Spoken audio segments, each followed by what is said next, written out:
call the meeting to order. We'll start with the pledge by Councilwoman Carter. Allegiance to the flag of the United States of America and to the republic for which it stands, one nation, under God, indivisible, with liberty and justice for all. A roll call, please. Councilman Blazek. Present. Councilwoman Kerr. Present.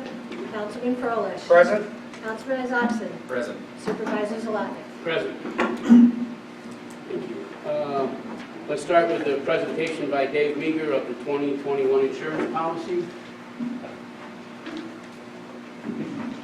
Can I just make one statement before Dave goes? Because Sure. he knows what I'm going to say. Our company has done work for Adirondack Trust Company, which is the owner of Hampshire Insurance. It does not affect my decision-making here at all. Go ahead, Dave. No, please. 3 minutes. I don't know many people who want to hear You have to the get right up to the mic, presentation, Dave. but to hear the insurance presentation is good.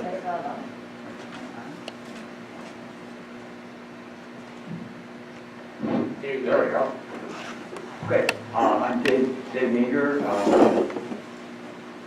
formerly Adirondack Trust Insurance, now known as Amsure. We're a wholly owned subsidiary of the Adirondack Trust Company. And we've been blessed to insure the town of Milton for many years. And part of what we do is every year come in and give the board a summary of insurance here, which I will go over on the quick side. Just to give an overview, anybody has any questions, my email and my cell phone number is available, and I urge you to call with any questions if I go over too quickly tonight. So we'll start just an overview.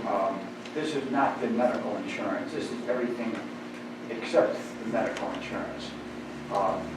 As you'll see as we go through time. And you're insured with the New York Municipal Insurance Reciprocal. You'll hear me refer to them as NYMIR as we go through the brief presentation here. NYMIR was created by the Association of Towns about 28 years ago, so that towns could basically control their insurance costs. Basically, you are part owner of NYMIR. That's all NYMIR does, is insure towns and villages. So you'll see there are, and all the coverages are tailor-made for towns like Milton. So you'll hear me mention NYMIR, and there's, at this point, the vast majority of Saratoga County towns are insured with NYMIR. I would venture to say almost all, but maybe 2 or 3 are insured by NYMIR. So you have a lot of good company. All your surrounding neighbors are insured with NYMIR also. Across the state, there's roughly 900 public entities that are insured by NYMIR. So you're in good company. You're with a company that's all they do is insure towns and villages. And needless to say, I will say it, we don't insure New York City. So that should put your mind at ease. The other thing I want to explain, I know Ryan, this is all new, it's not self-insurance. What NYMIR does, they collect a premium from their participating members, and then they buy what's called reinsurance. So they pay the smaller claims, say up to maybe $500,000. Anything over that amount, the reinsurance company is the one that pays that. So I don't want anybody to think that there is a great risk involved here, because it definitely is not self-insurance. So if we could, page 2, which is how you reach us. Page 3 and 4 list all of your various building and contents. And the way Niner does it is they add up all of these values here, and they give you the total of those values, which is 7.9 million. So essentially, you have 7.9 million for any one property claim being fire, windstorm, claims of that nature. The beauty of it is it's replacement cost coverage and has a $1,000 deductible, but with that blanket, you can always access that 7.9 million. So if say, this building, if you look on the schedule, it's on the schedule for over $1 million. If it burned to the ground, you're not limited to that $1 million. You can access that blanket of 7.9. So you're never really underinsured doing it that way. And that deductible, by the way, is called a disappearing deductible. As the claim gets closer to $10,000, the claim gets smaller and smaller. So the recent claim that we had for the water damage in the town hall, there was no deductible on that claim. Over on page 5 is general liability. General liability, it looks like you have $1 million. General liability, by the way, are slips and falls if somebody fell down coming into this building or on any of your buildings or on your playgrounds, any property you own. And second type of claims covered under general liability are streets and roads. An accident on a town road where the allegation will be that the town didn't maintain the road properly. And the attorneys will make all sorts of wild allegations that the road wasn't plowed right, wasn't maintained right, wasn't designed right, wasn't signed right, you name it. But Niner's going to defend those. Now your limit, it looks like $1 million, but you've got a $10 million umbrella. So you've got $11 million for any one general liability claim. One new item the last few years they've added here is $250,000 of what's called cybersecurity. If, say, your computers are hacked and private information is compromised, under state law, you have to make it right. You have to notify the people in writing, you have to give them credit counseling and things of that nature. You have $250,000 of that coverage, and you also have the most likely thing to happen to a municipality, and that's called ransomware. And ransomware is where the bad guy gets in, and they tie up your computer system, and they say, if you pay us in Bitcoin by wire transfer to some distant location, I'm talking distant location now, we're talking, Eastern Europe, then we'll release the lock on your computers. So that is even included under this for that $250,000. The umbrella doesn't apply over that, but $250,000 could be increased if you felt so inclined. The bottom of the page is the public officials policy. That's the one that is of interest to all of your elected and appointed officials, including volunteers acting within the scope of their official duties. Again, $1 million is not the limit because of the umbrella. It's $11 million. The type of things covered on a public officials policy are sexual harassment, wrongful dismissal, discrimination in hiring, planning and zoning, violation of civil rights. All of those kind of things fall under a public officials policy. Over on page 6 is the bond. That's what protects the town from misappropriation of money by anyone entrusted with the money. We have $500,000 on everybody, and then there is extra, which is specified there, on the supervisor, tax collector, and comptroller. The bottom of the page is that umbrella that I mentioned, that $10 million. And one thing Niner does is they provide a $20 million aggregate. That may seem somewhat esoteric, but what it means is, although this is very unlikely, I think Jim would agree with me, it's very unlikely, but you could have two $10 million claims in 1 year and still be covered on this policy of a $20 million aggregate. Now, over on page 7 and 8 is the automobile, and we list all the vehicles that are insured here. The best way to understand these two pages is look at the right-hand column and the right-hand two columns. One says comp, which is comprehensive, the other is collision. If it says NA, I think I don't have to tell anybody what NA means. That means there isn't any comprehensive or collision on the vehicle. If it says $500 deductible, that means that's the deductible on that vehicle. If there's an asterisk, it means that it's covered over on the municipal equipment, which is the next page we're going to get to. And what NYMER has found is they can cover the dump trucks less expensively and for replacement costs by putting them on the municipal equipment. So again, 11 let in for any one auto accident and comprehensive and collision as indicated. Page 9 is the 9, 10, and 11, and over on the 12, that's a list of your dump trucks, your graders, your backhoes, equipment of that nature. And NYMER will cover the dump trucks for replacement costs. It used to be up to 10 years old or newer. Now they've changed it. It's whatever you want it to be, as long if you wanted to cover a dump truck on a replacement cost basis, it's 15 years old, they will do that, but of course you would have to raise up the coverage on that 15-year-old truck to replacement cost. So right now, just to give you an example, on page 10, there's an 09 international dump truck, $197,000. If that were totaled, you could get a brand new dump truck up to that $197,000. So it's a nice feature. It's a nice way to write that coverage. The bottom of page 12 is the disability benefits policy.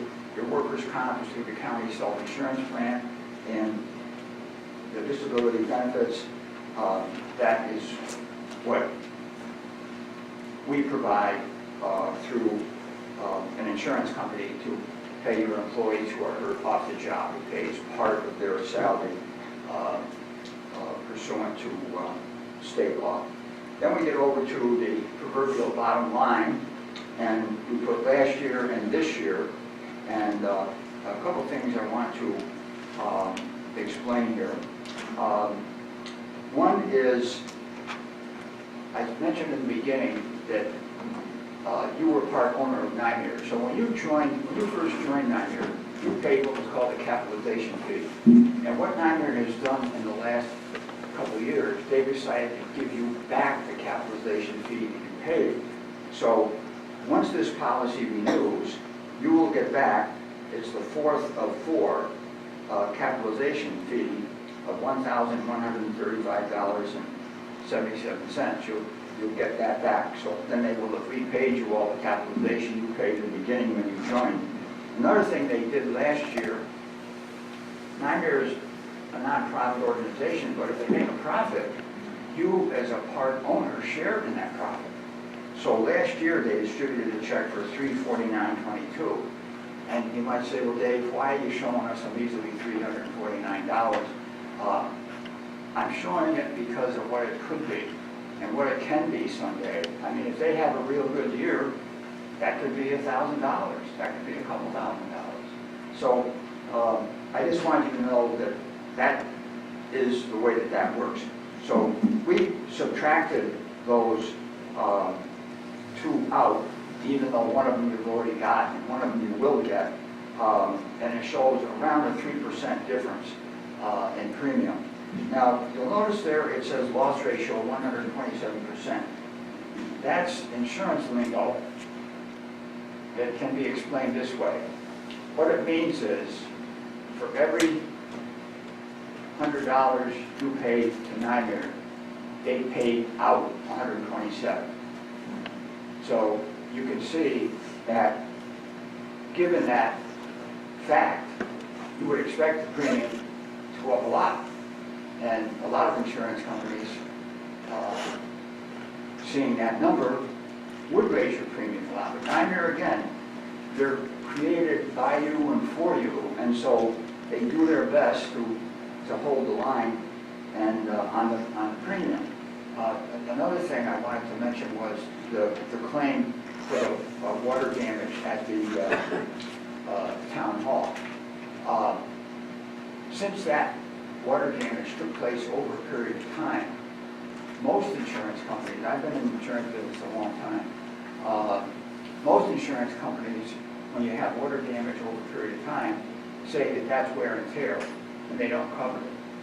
Again, Nymeer went the second mile and said, let's see if we can find a way to cover it. And so they paid, I think it was a little over $40,000, roughly half of what you're paying here in premium on that one claim. You might remember, some of you who have been on the board, when the salt shed was destroyed by wind a few years ago. It was on the schedule for around $34,000. But because of that blanket feature, to replace a similar style salt shed, we paid $113,000. So I wanted to explain those things to say, yes, it is an increase, and I don't like to present an increase, but on the other hand, if you look at the big picture, it's a good, comfortable number that I don't think any other insurance company would duplicate. Now, I did give you some options here to reduce the premium. Back at the beginning, when I was talking about the building and the contents, the limits on the building and the contents, those first few pages we went over, the deductible is $1,000 now. And if you wanted it to be $2,500, which some towns do, you would save $730 a year. So, and that's the reason I'm here tonight, by the way. The policy doesn't renew until the 6th of September. So the board can consider these options and then let me know if you want to embrace any of that. Another one, remember on that miscellaneous equipment where I said the dump trucks were covered there and the backhoes and the loaders, that deductible is only $500. If you made that deductible $1,000, you would save $654. That one really would seem like doing, because you're going to have $500 anyway. And if you went to $1,000, they're going to be giving you back $654 every year for as long as they write the insurance. So I wanted you to think of those things and let me know if you want to do any of that. And I won't spend a lot of time on page 14. There's a couple things I forgot to mention at the beginning. Nymeer did raise the amount on the buildings and contents by 4% this year. They try to do that because they're writing replacement cost coverage, and they want to make sure there's enough money there to replace. The second item is certificates of insurance. And I just want to say, we want to work with you anytime you hire a contractor to arrange the contract in such a way that the risk is transferred from the town to the contractor. And I think you've got a permit application for the use of your parks, or maybe not. If you don't, I can give you one. And that's a good thing to do, to just have the person who is using the park agree to certain considerations. One last thing, Nymeer has what they call Nymeer University. It's on the computer. And they would be willing to, and I know you've got some new people, you know, like Terry and Brenda, who might want to be able to access the Nymeer website. And there are webinars on there, there are sample agreements on there, there's all sorts of information. And because of COVID, the Nymeer rep would give that instruction over Zoom. over the computer in some way, if you're at all interested. No charge for any of that. That's part of what NYMER does. So I think be glad to answer any questions. I think all things considered, the coverage is good and the premium is as good as I can make it. Thanks, Dave. Anybody have any questions for Mr. Reader? Thank you. Thanks, Dave. Let us know on those Yep. deductibles, and thank you for, number one, taking me first. Thank you for your loyalty to us, and I want to assure you we'll always do our best for you. And Dave, you've all got my cell phone number. Okay, and I thank the audience for their patience. Have a good meeting. Thank you.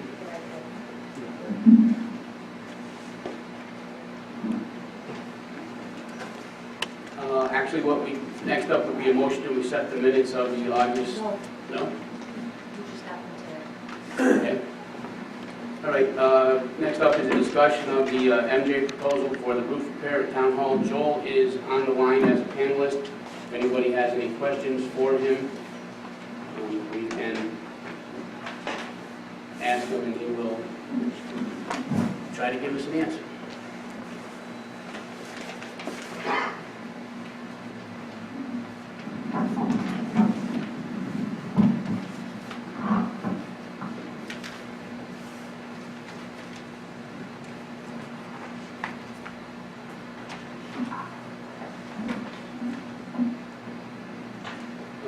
I'll briefly go over the proposal, very briefly. It's rather detailed, which is great.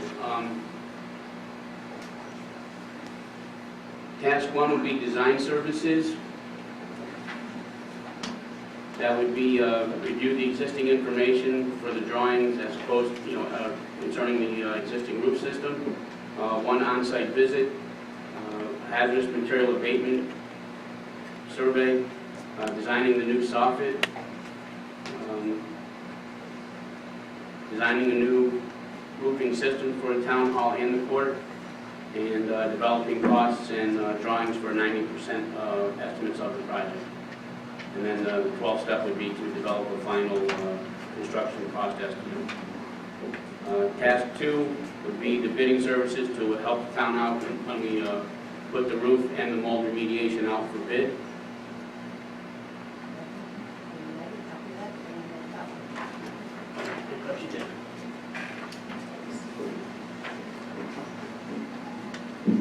Well, actually, can I have that back and give it to you when I'm done? Thanks.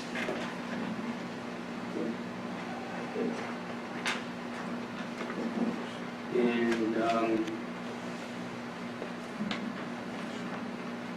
task three would be the construction administration services. They would, coordinate and schedule a conference to go over the plan that we've come up with. Reviewing the process and construction shop drawings and specs submitted by a contractor to make sure they match up with what we need. Back and forth with the contractor that we've selected to make sure the questions everybody has are answered, make some minor design revisions if needed, and prepare and issue completed work certification at the end of both projects. The cost for the beginning of the services, tasks 1 through 4 is $58,750. Task 5 is same thing but with a different design on the building. That's $35,100. And then task 6 would be working on alternative drain design for the drainage around the building, and that would be another $6,000. Does anybody have any questions for Joel while we got him on the line? I just have a quick statement. Task 5 actually, Benny, is to draw and inspect the interior of the building for everything that gets taken out. Oh, yep, you're right. I'm sorry. I It's not to draw a different design. Yep. That would be if we decided to go with a different design for the inside of the building, correct? No, that would be designs to get you out to bid, to put back the ceilings, the insulation, the interior finishes that are all taken out in the process. Thank you.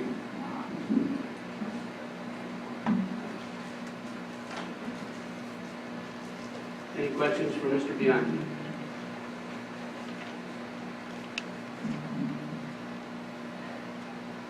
Okay,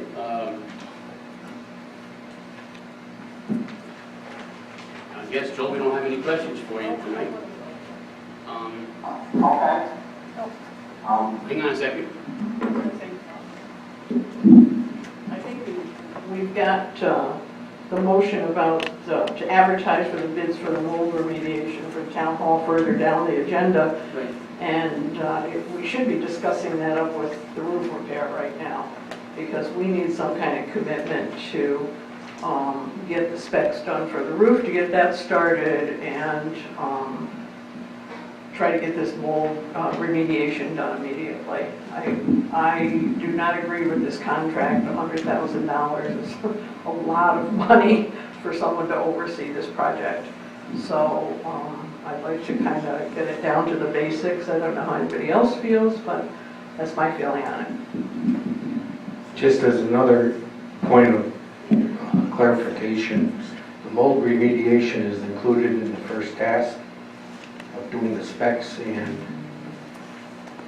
drawings for the roof and the mold remediation. Is that under the $4,000? No, that's under the first task, the $58,000. How much? It's under the first task. I don't have a copy of it in front of me. I don't either, to be honest with you, I just don't remember. I know, Well, task, I know the specs for the roof was approximately $4,000. no, that's the bidding No. services. The bid, to get the specs done. No, that's, no, Right, for the bids. to get Okay. something ready for the bids. Joel, can you take a second and explain tasks 1 through 4 for us? Yeah, sure. So you can hear me, correct? Can we hear him? Can you guys hear him? No. All right. Horrible. Well, we'll try it. Go ahead, Joel. Okay, so as you had, again, thank you Supervisor Lyon. So the tasks, as you had summarized, bring this project from, inception to completion. Task 1 is the design services, and with those design services, assuming you select the design alternative 1 and 2, that includes the repair, replacement of the roof system, replacement of the drop ceiling in the building, that has to come down in order to access it, and remediate the mold. There would be remediation of the mold that is evident throughout the building, in wall systems and in carpeting, and then the exterior drainage improvements to further mitigate infiltration of water, which is causing mold in the basement. The design of all those would effectively occur under task 1, and task 5 and 6, you can select those options. With the design comes the mold mitigation remediation design. So that's task 1. The bidding services is where we take the final documents, and walk them through the bid process. We advertise them in the town's paper, as well as other planning houses. During the bid period, we will respond to questions from bidders. We will issue addendums if necessary. We'll respond to questions so the bidding public is aware of clarifications. We will schedule and hold a pre-bid walkthrough for bidders to have the opportunity to see the project study. When bids come in, we review them, validate them as being responsive and responsible. Then we would offer a recommendation of award to the town for award of the contract. That's task 2. Task 3 is construction administration, where we do project kickoff meetings, review contractor submittals, review pay requests, making sure they comply with public bidding laws, that the bid bonds are in order and are acceptable to the contract. And just, basically making sure the contractor is adhering to the contract documents. Task 4 is construction operation services, where we would be on site to physically monitor the contractor's performance, making sure they're adhering to the contract, overseeing any required material or special inspections that are required, i.e. air monitoring.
that would be required during mold abatement and other activities.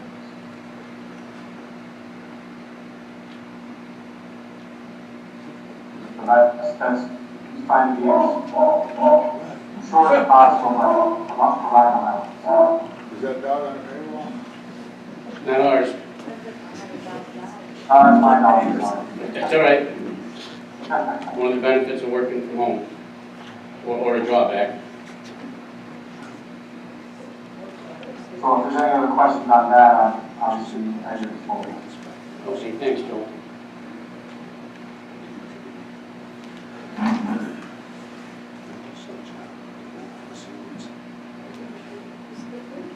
Is that?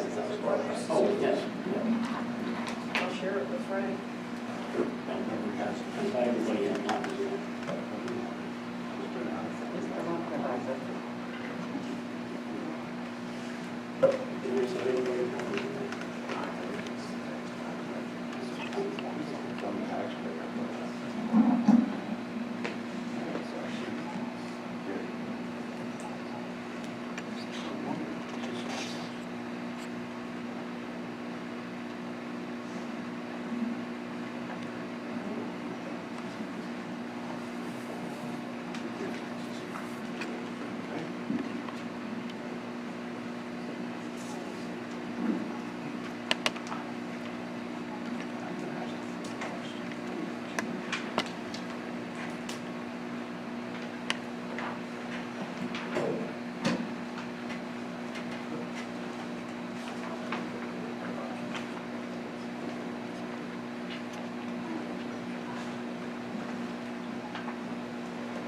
Yes, sir. I just had a simple question. I'm trying to understand am I understanding correctly, it's $100,000 in engineering to write this back and oversee the job? To oversee the job. To write this back, No, bid it out, and oversee the job. oversee it. And the job, as I understand it, is replacing the roof, remediating mold, replacing ceilings, and other related work. Right, exactly. Along with some drainage issues. Did they give an idea of how much this whole work would cost?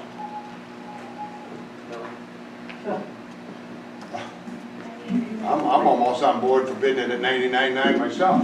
Are you talking, Tom, I'll get a new roof and the ceiling. Tom, are you talking about like the cost of the roof and the cost of the remediation? Well, there's two questions. One, is the $100,000 to write this back, bid it out, and oversee the job? And I think the answer is yes. And? Yes, as far as I can understand it also, yes, yes. And that's basically the whole job. Excuse me. No, well, let's not, yeah, let's, Oh, I wasn't That's doing, all right. I was just, Well, it's hard, Benny, when you don't have the numbers right in In front of you also, I you understand. know, so I was just wondering, as a taxpayer, if that's what you were talking about, Early estimates are about $1 million to do the work. to do the work, $1 million. Early estimates. We don't know if that's a good number or a bad number. Nothing's been put out to bid yet. Mr. Munter will put up a new The building. guy, no, wait, gentlemen. Can I just make one? No, you can't, John. Okay. You can't. It's not public comment. We're not question and answers. Okay.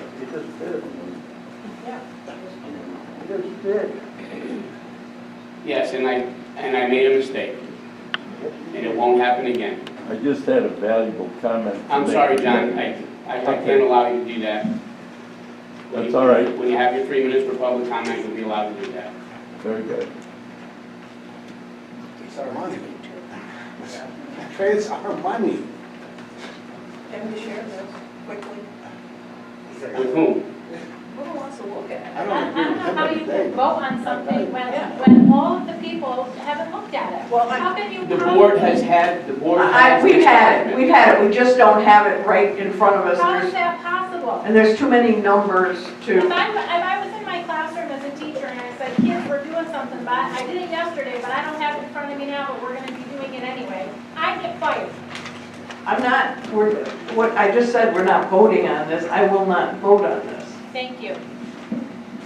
If I vote on it, it'll be a no vote, obviously.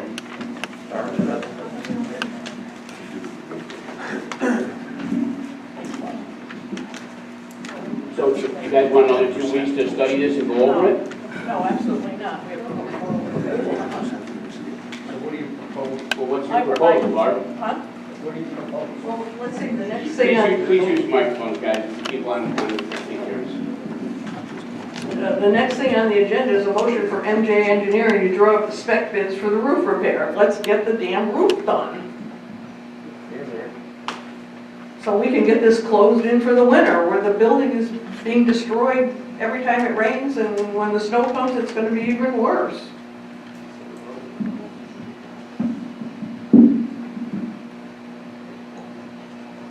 Joel, how much is involved in drawing up the bid specs for the roof? If you were just to do the bid specs for the roof, which if you did the roof, you have to remediate the mold within the root system. That would be task 1 through 4, which is $58,750. That is just to basically give you a complete reconstructed root system that partially mitigates one of the source of water infiltration. You would still have mold inside the building. That's covered under task 5. And you would still have the potential full source of water infiltration in the basement, which is also where there's been mold present in past since. Would a new roof, would a modified roof design help alleviate the water that's hitting the ground and going apparently into the basement?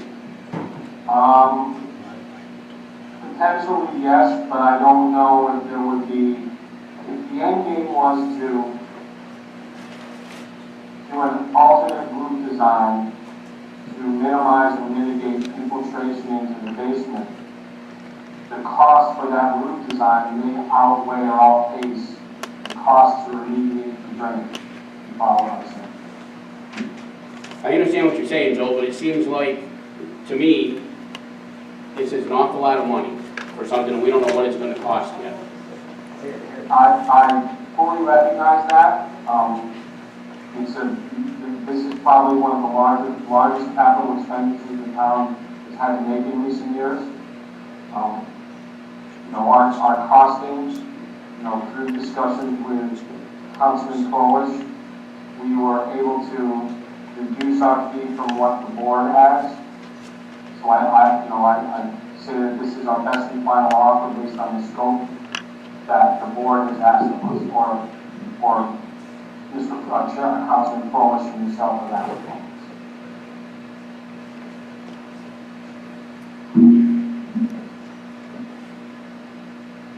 Well, I can't speak for the entire board, but I can tell you myself, I think these numbers, I'm not an engineer, I'm not a construction guy. It just seems a little bit on the high side to me. You've explained your position. We'll have to decide what we want to do as a board, how we're going to progress on this, but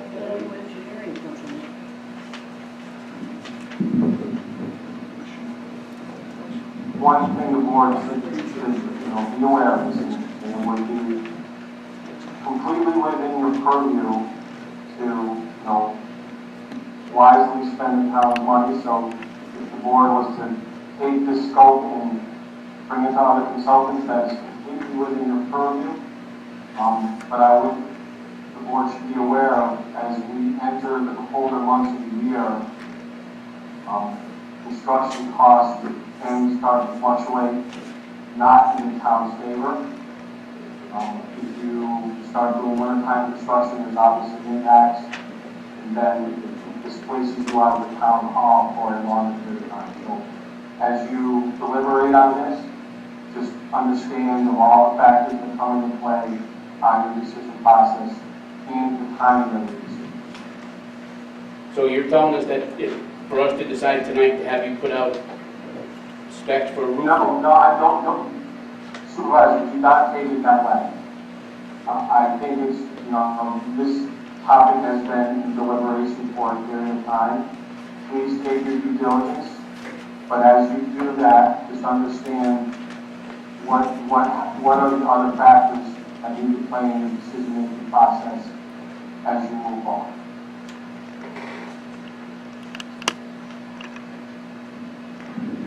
Can I say a couple of things, Ben? Sure, Jim.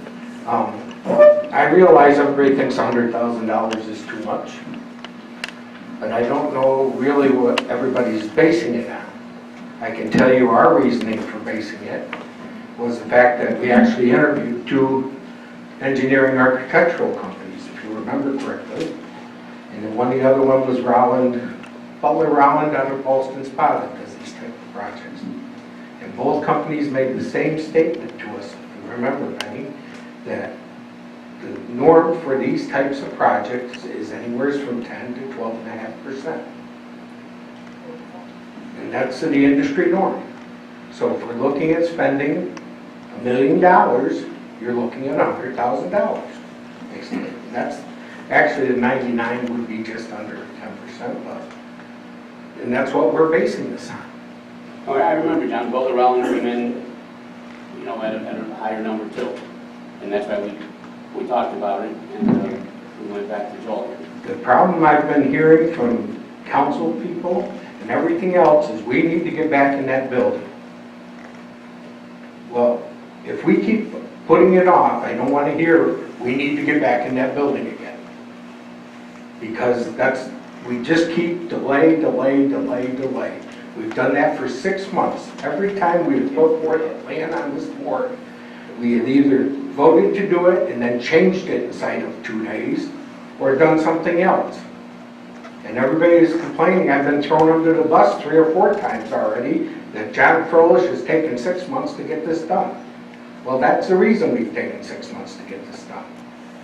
And I guess just to do another project where we look at it and say, it's too much money, let's do something else, is very short-sighted, this board. I think when you look at the total of this type of a project and what they are expecting to get done, I think having them act as the clerk, which is what your state controller would recommend you have, an independent source act as your clerk of the works. We have nobody in this town that is qualified on this town board or employed in this town that is qualified to be the clerk of the works for this type of project. So I don't know where y'all want to head, but to try and piecemeal it out and say we're going to do this little bit, we're going to try and get, you know, the whole thing this morning was, well, let's take and get bids for mold remediation. And the next statement was made, well, call up 3 or 4 companies, have them come in and give us a price. To begin with, that would be illegal.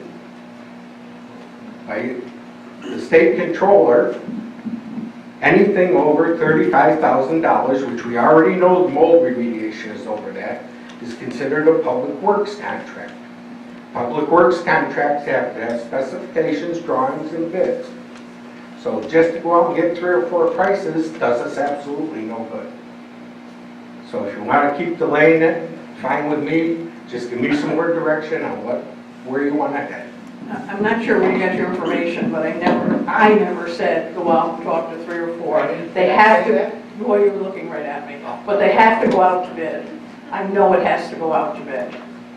Do we need someone overseeing this? Does a mold remediation company, I mean, they're real specialists. I mean, they don't do a lot of other things.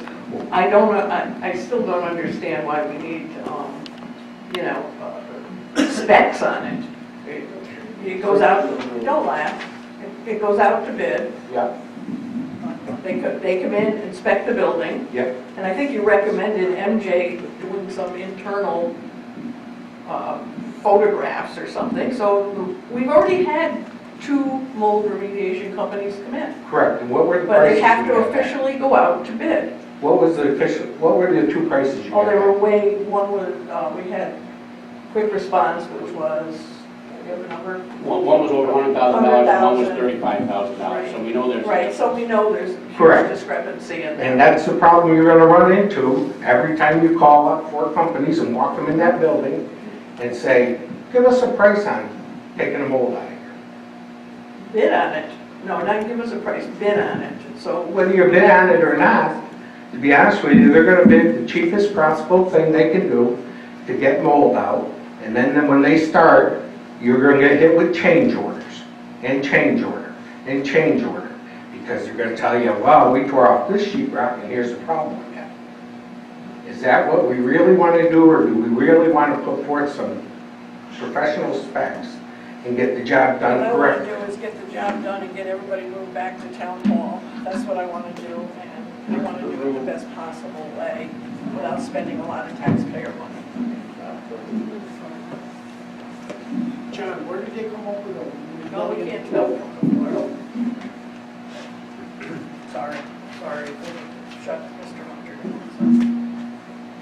Supervisor Flyman, can I offer some input Sure. on what I heard in dialogue? Sure.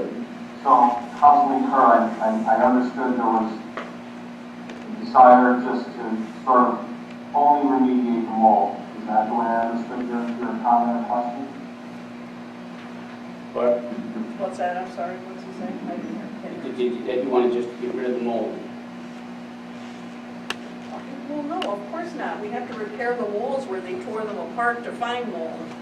Yeah, and I don't think it does any, I mean, obviously, there's we have to other fix the work roof to be before we done. go any further. We can't fix the, not Right, fix the roof. so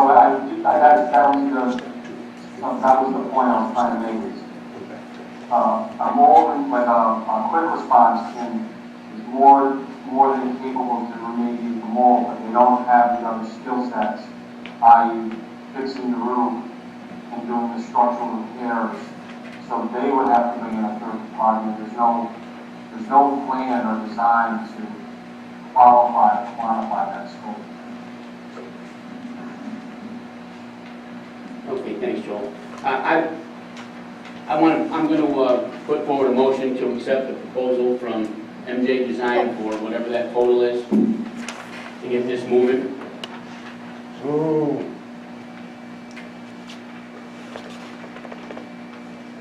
Is that in the form of a motion? I would like someone to make a motion, or we need a motion to accept this proposal that we have from MJ that we've all seen, and to move this forward. So we can get started on getting something done.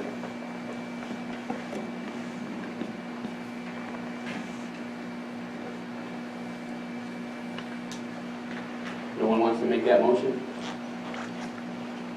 I would, Benny, but apparently you have no support on it. So let's try it, John, and see what happens. I'll make that motion.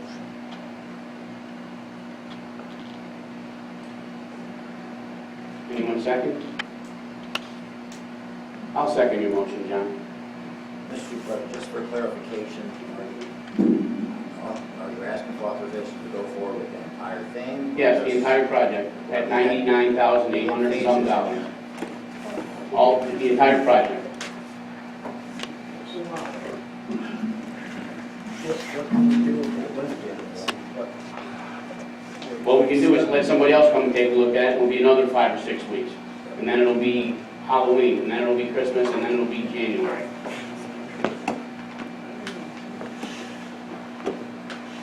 I don't like spending $100,000 more than anybody else does.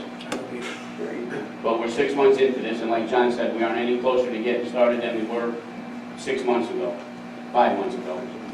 I think it's time we do something. John and I have been back and forth about this. We've had a couple of go-rounds ourselves.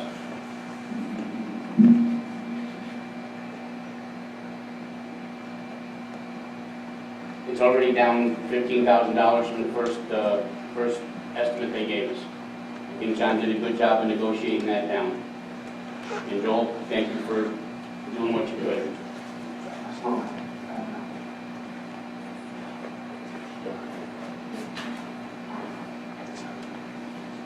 Joel, if we approve tasks 1 through 4,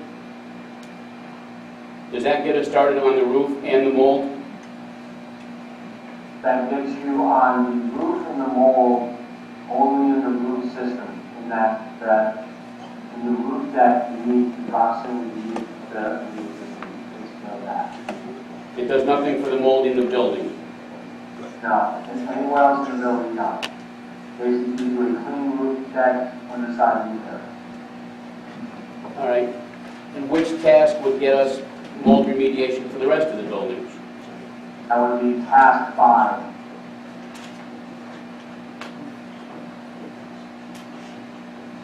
Okay, so if we were to take 1 through 5, that would be a total of 93,850.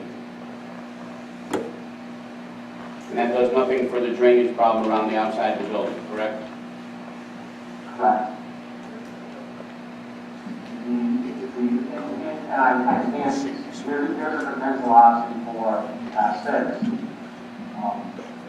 And I cannot offer their services or say that they would be capable, but I would venture, I think I could reasonably say that the highway department has a high skill set, and there's probably bits and pieces that they may actually be able to physically self-perform on.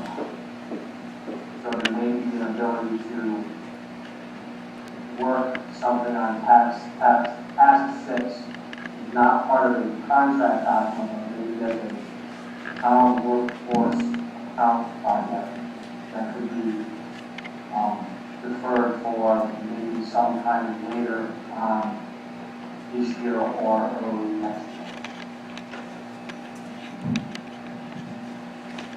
A quick question regarding your comment earlier about on-site monitoring, possible special inspections.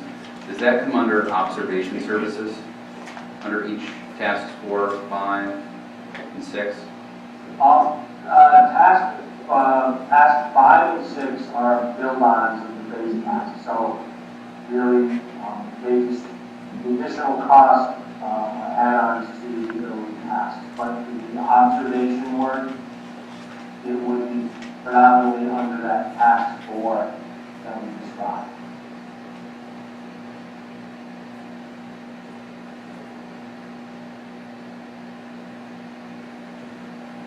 Thank you.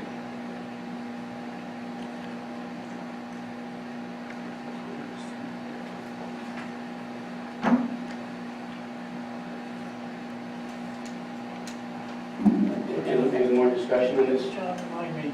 Frank, you gotta take the mic now. Okay. You got it. So you've explored this pretty well, correct? I have, yes. We really haven't got any, as far as you're concerned, but Well, my feeling is you could go out to another 3 or 4 engineering firms, you're gonna get back the same price.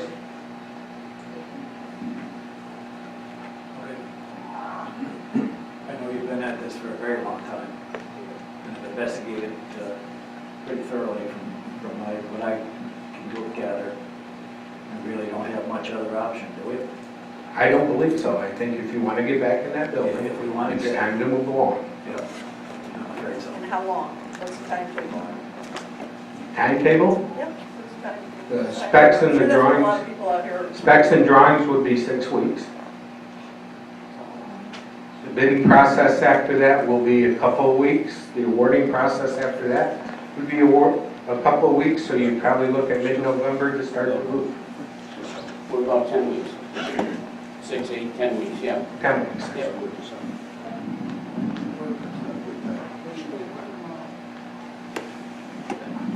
No, 10 weeks, 10 weeks would be getting everything ready to go. To start. That sound about right, Joel? 8 to 10 weeks if everything went smoothly? That's the schedule that we sort of have walked through. Yep. And I've spoken to council control this afternoon. I said we will do everything within our power to accelerate or do better on our schedule when we can. So, but the schedule provided is what we do and what we find.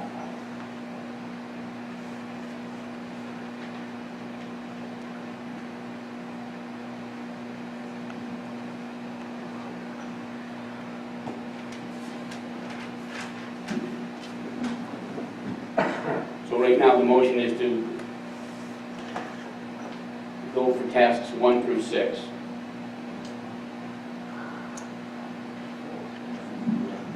I've got a request, and I know what you're gonna say, but I'm gonna request it.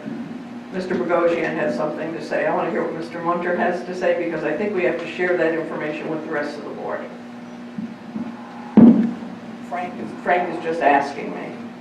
So I'd like him to have an opportunity to say a couple words.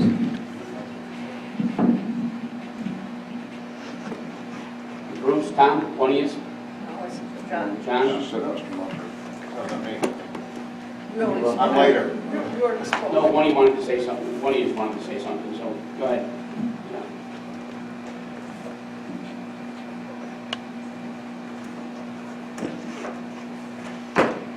I realize you're in a time situation here. I've been, as a resident, I've been disappointed that we're at the end of August and this all started Closer to in the March. microphone. And I know you're under the time gun because certainly you've had the ability to use this room. Other people that normally use the room would like to get it back. But I think in evaluating the costs, I think you had preliminary expenses of actually what the roof repair would cost. And these engineering expenses are nearing that same number. And I think it's just a personal feeling as a contractor to go to have an engineering firm do a redesign of a roof replacement is a waste of money. If you prepare the bid specs and you have the contractors come in on a one-day notice, look over the system so they understand what they have to do, they're going to go back and give you a reasonable bid. When it comes to like soffit replacement, contractors that do this every day and have been doing soffit replacements for years don't prefer to have somebody that knows really less about doing this work than they do spend their time designing it. So in order to get a better end product at a cheaper price, you can very well, I think you want to get the roof started quickly. Getting bids out for this roof replacement, I think somebody even mentioned that you don't have talent within your town to even monitor the construction of the roof. I'm familiar with your building inspector. Your building inspector has had the energy, time, and knowledge to perfectly manage these contractors to know that they're doing what they had agreed to do. So you don't need outside people overseeing this thing. Right now, what you need is someone to put together a set of specs to go out for bid on the roof.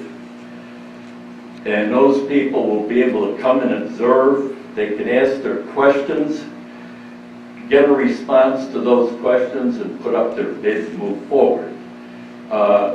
When it comes to the inside repair, just look at the building realistically. Maybe you don't know what direction you're going in the long run. Right now, you want to get the roof repaired, you want to get the inside work done, so everybody can move in the building. It's going to take you years. With CD19 right now, you don't even know what your budget situation is going to be in a town for the next 3 or 4 years. It's going to take you 3 years to determine. Somebody says you want to move the highway department. You're not going to build a new building here until some of those things get done. So what you really need is to get into a building as cheaply as you can, saying we're going to be here a minimum of 3 years. Maybe we'll be here for 50 years when we analyze the whole thing, but we don't know the answer to that today. So I'm just saying the bid package right now should be for the roof replacement, and it should be for the replacement of the mold replacement. And there are contractors that not only do that, but replacing ceiling tiles and things like that can all go into a package. And that you can really get into building a lot quicker than you think you can if you go out with the proper bid proposals and analyze them and get back in the situation. Thank you.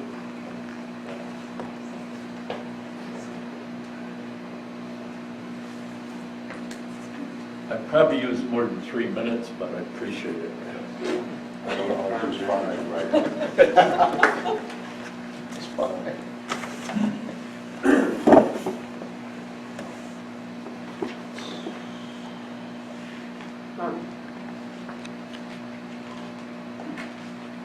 You've got a motion on the floor. Yeah, I know we have a motion on the floor. I also have a question from someone who's been watching, and apparently I've opened up the floodgates, so I'm going to allow this person to speak. Mr. Rossi, can you hear me? Yes, Mr. Supervisor, thank you for including me. I was okay not speaking until we started getting audience participation here. And Barb, I don't know if you realize the camera's on you, Barb, but you can see you when you're gesticulating toward people in the crowd. And if this was prompted by you in that manner, that wasn't appropriate, but here we go. Look, I listened to what Mr. Munter said, and I have utmost respect for Mr. Munter, but at the same time, having been in this industry for long enough as well, this isn't a simple roof issue. This is a mold issue with a roof that needs repair to ultimately avoid it again and other mold that comes into the building. This is not a cheap issue. This is not a simple engineering issue. Bill Lewis's job description is not construction manager for this issue. And these are things that we've been through time and time again. Anybody that's dealt with mold in a building knows the cost is insanely high. It's bothersome to a lot of people for a number of reasons. It's why insurance companies really try to avoid paying out on mold issues for that simple reason. You have a problem, and it's a costly problem. I'm going to make a statement that will be unpopular to a couple of you on this board, but when it came to Boyhaven, there's $1 million seemingly available to be spent. And people like me fought me on that to say, we have other things in this town that it should be spent on, or at least not put the risk on. And this was one of the things back when. And Barb, you were out there rushing resolutions and proposals with respect to Boyhaven and $1 million of the town's money. Well, it's ironic that we're at $1 million level right now with the problems we have with this building. John Froelich has been working extremely hard on this situation. I know he has. Many of you characterized it yourself in this discussion as such. If the money was there, and we've had no sales tax effect quite yet, but the money has been there anyway for a while, then what is the problem in spending it and doing the right thing ultimately before we end up having even a bigger calamity on our hands? Because an insurance company is going to look at this delay, and if something worse happens to this building, it's not going to be an insured event at that point because you've opened up the floodgates to that type of situation. You have to be extremely careful here now because the winter is coming and certain things are exposed up there. Letting it get worse is not going to make the price tag get better, as the engineer stated earlier. That's just my 2 cents, and good luck on this decision tonight. Thank you.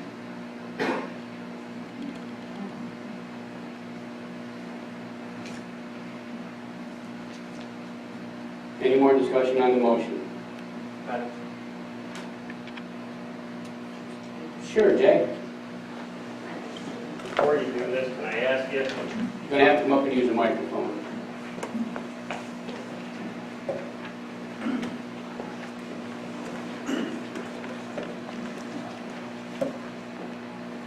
You guys have a motion on the floor right now for $99,000, correct?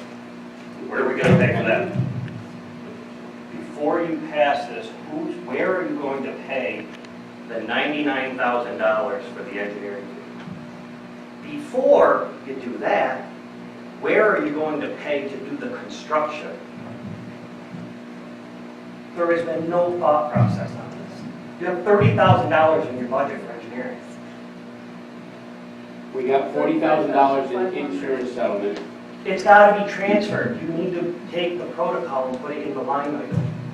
So even if you come up with your $99,000 and you get your engineering fees, how are you going to do the job?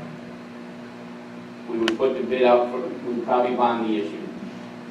Probably bond the issue. Well, not probably, we'd have to bond the issue for $1 Which million. is subject to, Public and referendum. if it's turned down, you'll It's waste turned down, another you'll- $99,000 in engineering fees. Do it all at once. Get the money, do the project, stop rushing to get the hell out of this building.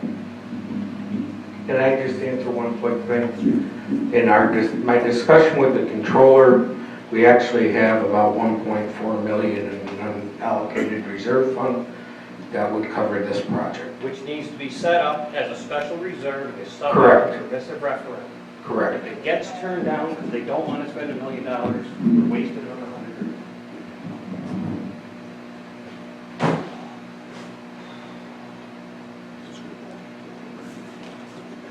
Valid point.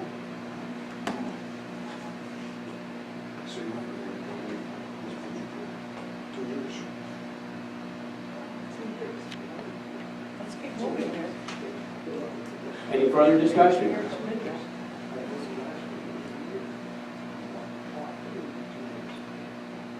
Do you have a suggestion? Okay. No, I've got a lot to say, Doc. I have something to say. Okay. I sit here and Mr. Munter and I don't always agree on everything, but we're both in the construction business. This is a very simple, easily dealt with situation, and this board should have engaged people who are experts in the field. I don't do surgery on my dog, I bring it to the field. But when you need a roof, that would be number one, before you do anything else. And there's roofing companies out there, you put an RFP out, they'll design, build it. They'll come in, they'll figure out what it is, and I don't know what the cost was, but Mr. Munter, I think, mentioned the $58,000 is almost the cost of replacing the roof. But if you get Skyway and these guys, and I'm not saying ourselves, maybe Mr. Munter's company does it, but they can come in and say, hey, this is what you need, this is what's going to be, X number of dollars. I don't know what that footprint is. Is it 5,000 square foot, that building?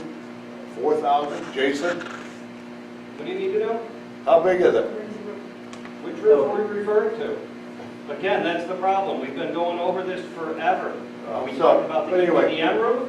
Are we talking about the cord roof? Are we talking about the highway roof? They're So- all in this package. It's a very simple one. First, you got to make it weathertight. Then you can deal with mold, and then you can deal with the fixing up and so on.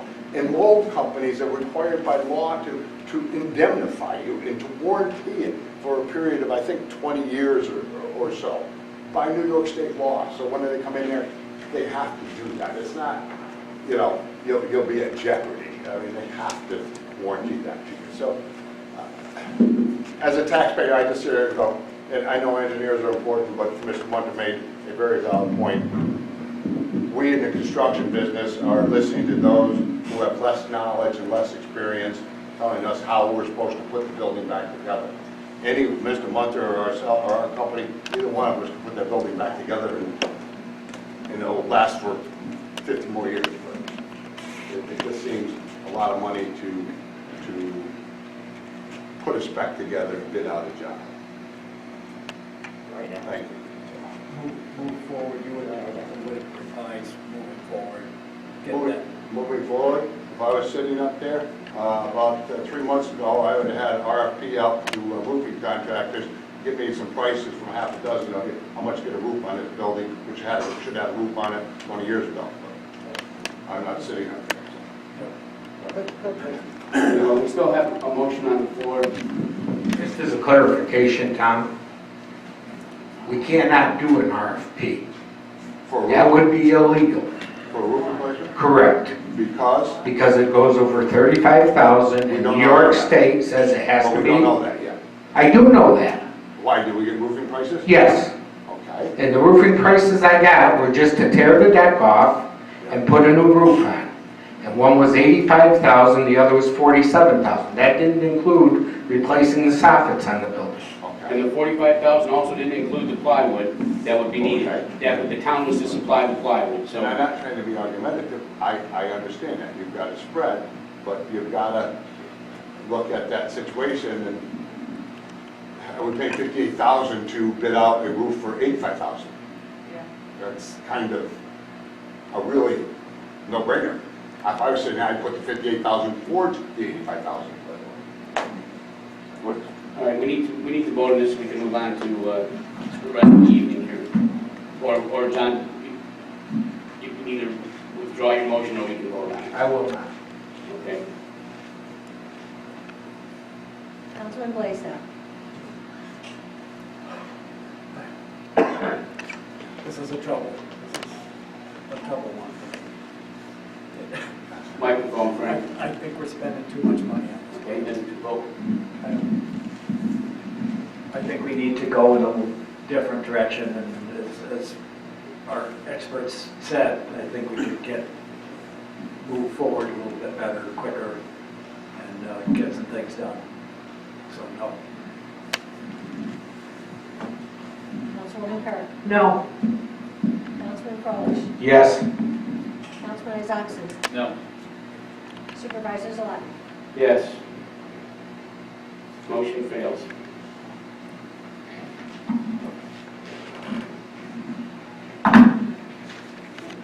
I guess, John, the board and the public want you to, we'll sit down tomorrow and figure out, put out RFPs for roof repairs or replacements, and we'll see what happens. Benny, we cannot do that. You understand that's an illegal thing? I understand, but explain to us why it's illegal. Because we are over the 35,000 threshold, and the controller of the state of New York, and New York says that it has to be a public works contract.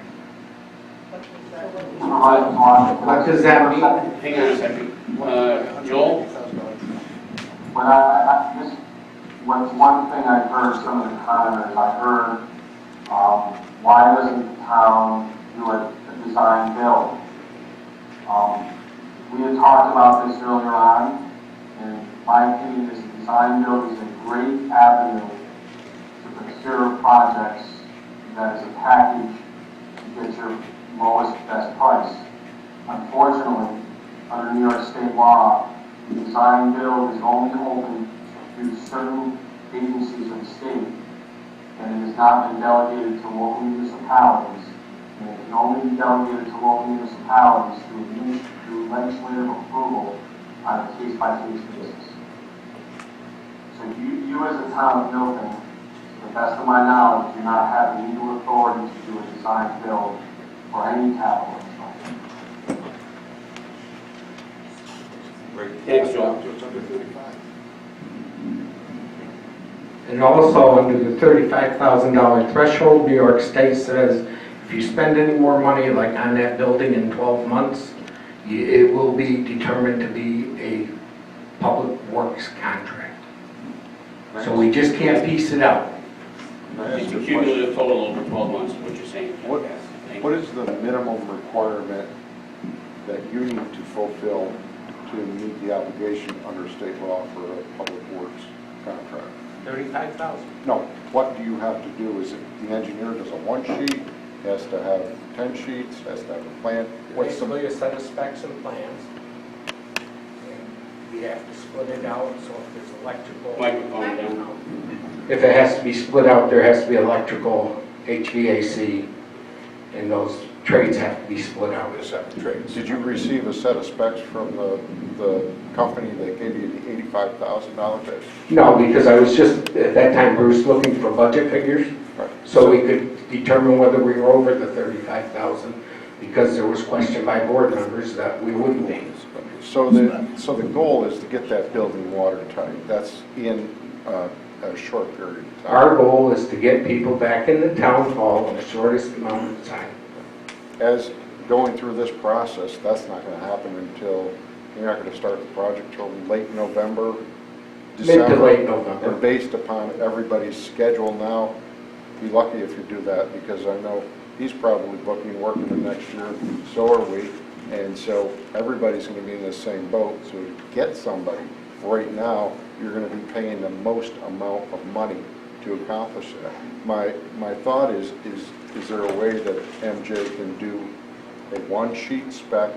We take this off, replace the plywood as a one-sheet spec, and bid it out without all the other stuff. And fulfill the requirements. And fulfill the requirements, and I'm sure that we rely on the building inspector to check everybody's home that's being built in this town. He can certainly check the roof that's going on town hall. And then that way we can get it done, meet your obligations, and then look at a long-range plan to fix the inside.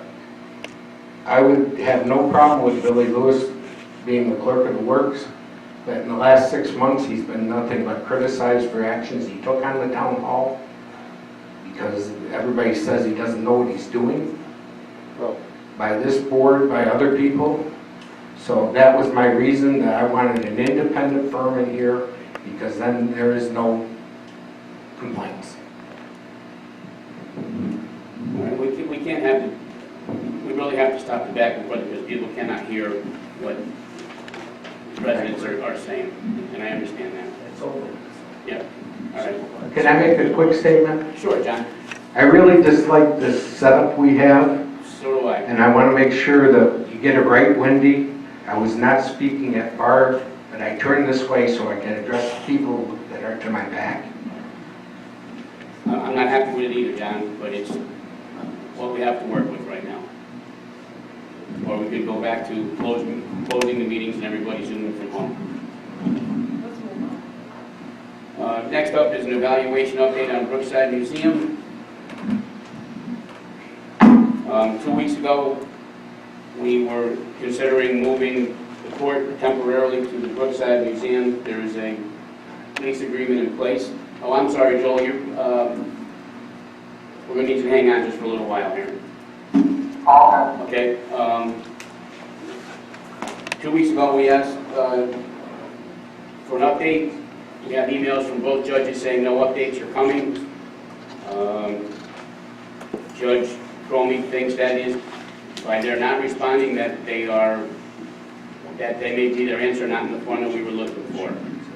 Judge Brown is a little upset that he didn't hear back from anybody in 2 weeks, as am I, but I think we need to do something, and I would like to have a motion to move the court with whatever changes need to be made down at Brookside, according to the lease agreement that we've all seen, and have them there for beginning of October 1st. That will give the court time to get their new mailings out, and Brookside and us time to get together and make the necessary adaptations and improvements that they need.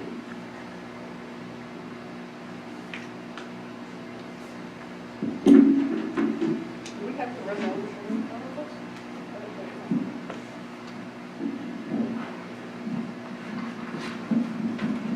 No, I don't think I have it. 45. You do? I don't. 43, 44, Excuse me, Mr. Supervisor. 45, I got it. Sorry to interrupt, but Okay, I make the motion. Hang on a second. has Brookside been evaluated for handicap access, fire safety, or anything like that? Because I know for a fact the fire inspection had some things that need to be addressed when it was done in the village. And I don't know if it's handicap accessible. Those are things before you vote on it, you might want to find out first before you're putting the general public in it. You need to have handicap access. The building is handicap accessible. They do have it. They meet. I spoke this afternoon with Mr. Blackwelder. The restrooms are ADA compliant.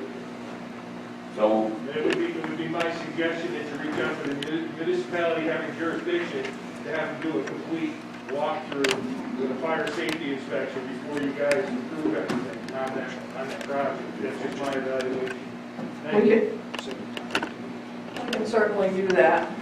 But in the meantime, I'd like to make a motion that we move the courts down to Brookside as soon as possible and as soon as the fire inspection is done.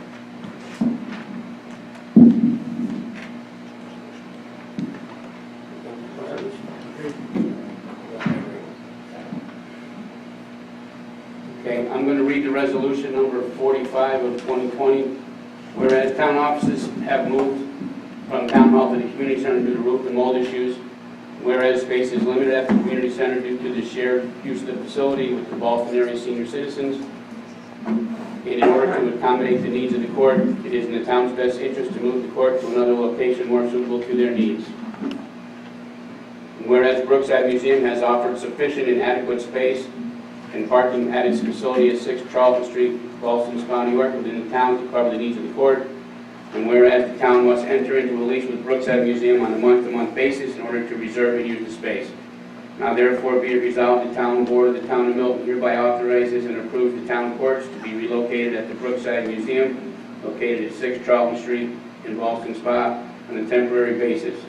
And it is further resolved that the town enter into a short-term lease with Brookside Museum on a month-to-month basis with the rent paid monthly in the amount of $1,000, along with the town being responsible for any utilities not covered by the lease, if any, and the cost of the move and any alterations. A copy of said lease being attached hereto and approved hereby, it is further resolved that the town supervisor is hereby authorized to sign all documents required and pay all necessary expenses and amounts and do all things necessary in order to procure the facility and accomplish this temporary relocation and move. Therefore be resolved by the town board of the town of Milton.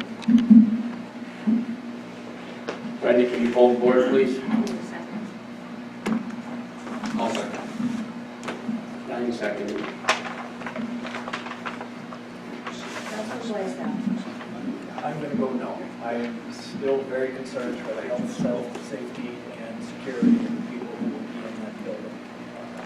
As I said before, I would... Microphone, Frank, please. Yes. I'm still concerned for the people that have to work in that building and the judicial activities. I'm really very concerned for their health, safety, and security, and I would say no at this point. Yes? Councilman Frolich. I have to agree with Frank. I know we've had some questions by the employees that are moving down there. They are not comfortable with the security of the building and what they're being put into. Until we get the court system to come in and evaluate that building for safety and give us recommendations of what needs to be done to make it safe for these employees, I will vote no. Councilman Isaacson.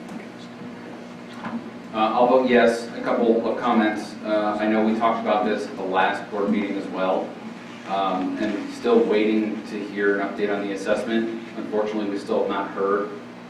We have to make changes here. I think this is the best option. And my understanding is Judge Brown and Judge Cromie both are in support of moving to Brookside.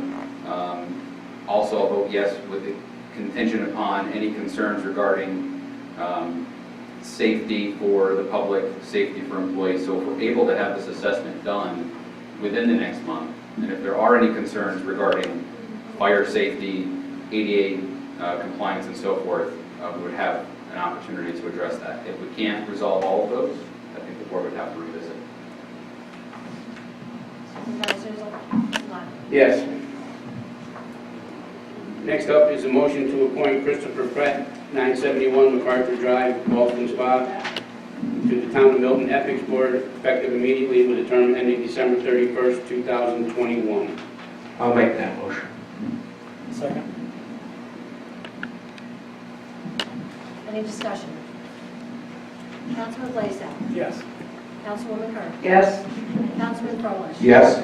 Councilman Isaacson. Yes. Supervisors Lott. Yes.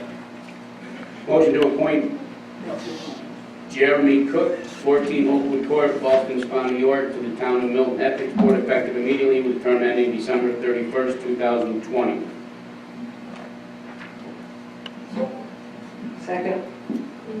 Frank made the motion. Any discussion? Councilman Blaisdell. Yes. Councilwoman Kerr. Yes. Councilman Frolich. Yes. Councilman Isakson. Yes. Supervisor Zalati. Yes.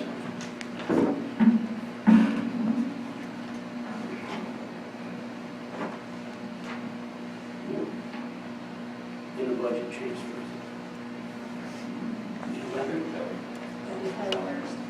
Oh, Kelly, I'm sorry. Crossed off one word. Resolution number 43, 2020, resolution to appoint animal control officer. Whereas the dog control officer for the town of Milton recently resigned his position, leaving a vacancy in that position, and whereas the town board desires to change the position from dog control officer to animal control officer to allow for a more broad and wider array of coverage by the individual to better serve the health, safety, and needs of the residents of the town. And whereas the town board, along with the personnel committee, caused to post and advertise for the position, accepted and reviewed applications, and conducted a series of interviews to fill said vacancy. Whereas the town received an application from Kelly Simons of 251 Loudon Road, Saratoga Springs, and after interviewing her, reviewing information provided, and checking references, found her to meet the requirements of the position, amply qualified, capable, and willing to fill the position and serve the town residents and community. Now therefore be it resolved, the town board does hereby hire and appoint Kelly Simons of 251 Loudon Road, Saratoga Springs, to the position of Animal Control Officer for the town of Milton, effective and commencing September 2nd, 2020, at a rate of $20.08 per hour, on a full-time basis, generally from 8 a.m. to 5 p.m., weekdays as set by the town board, with expected coverage for nights and weekends at overtime pay, with benefits as provided for by the town personnel policy, and with said hire to be conditioned on a 6-month probationary period wherein her performance is acceptable to the town board, in person with the town policy, and further conditioned on her having all the requisite and needed licenses and certifications required of the position. Now therefore be resolved by the town board of the town of Milton. So I'll need someone to move on this resolution. So moved. Second. Any discussion? Councilman Blaisdell. Yes. Councilwoman Kerr. Yes. Councilman Frolich. Yes. Councilman Isakson. Yes. Supervisor Zalati. Yes.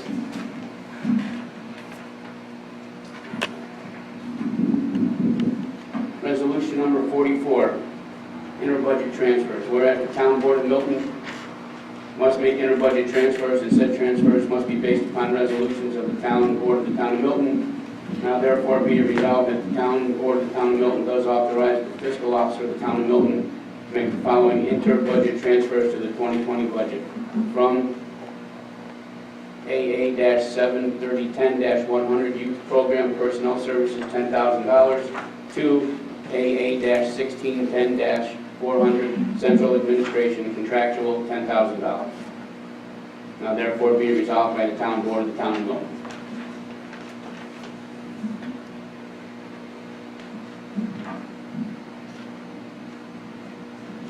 I need someone to move on this motion. I'll make that motion. Second. Thank you, John. Any Any discussion? discussion? Sorry, Ben. Councilman Blaisdell. Yes. Councilwoman Kerr. Yes. Councilman Frolich. Yes. Councilman Isakson. Yes. Supervisor Zalati. Yes. Which brings us to our next item, back to the building, and a motion to advertise for bids on mold remediation. Once again, we're back where we were before.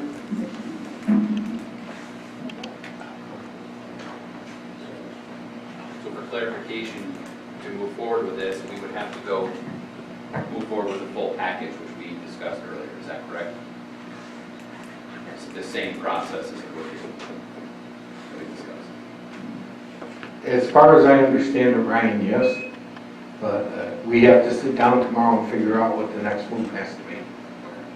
So we'll table this motion so John and I can come up with something.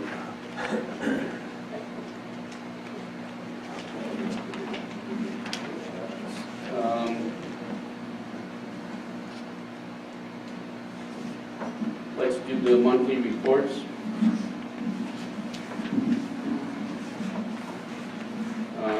Animal control. Did we get one from Martine before we started?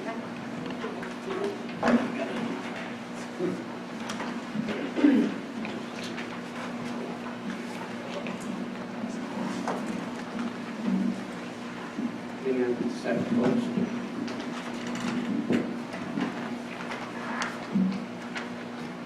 Thanks. For the month of July, we had 73 phone calls, 2 dog bites, 2 lost dogs, 1 dog taken to the shelter, 2 DOAs, 2 abuse complaints, 4 appearance tickets, 5 miscellaneous cases, 49 delinquent licenses, and 3 miscellaneous violations and sums. Respectfully submitted, Arsene Polio. The building department. Building Department report for July 2020. Dear Supervisors Alotnik and Town Board members, during the month of July, the Building Department processed 29 building permits and collected $6,860 in building permit fees. We completed 154 construction inspections and responded to 18 code enforcement complaints. A total of 35 permits were closed, with 11 certificate of occupancy and 24 certificates of compliance being issued. We also collected $250 in zoning fees, $700 in planning fees, $2,000 in sewer connection fees, and $2,000 in park fees. Please find the appropriate itemized reports attached. Respectfully submitted, William Lewis, Building Inspector.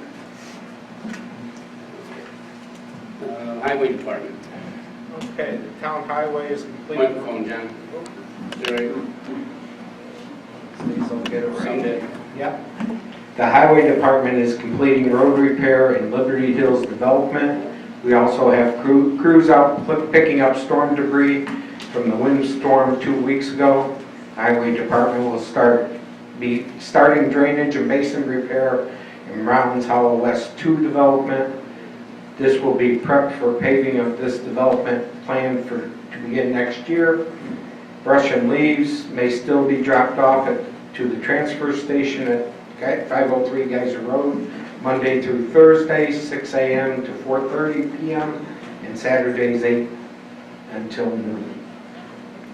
The town highway does not do any regular pickups of yard debris during the summer road reconstruction times.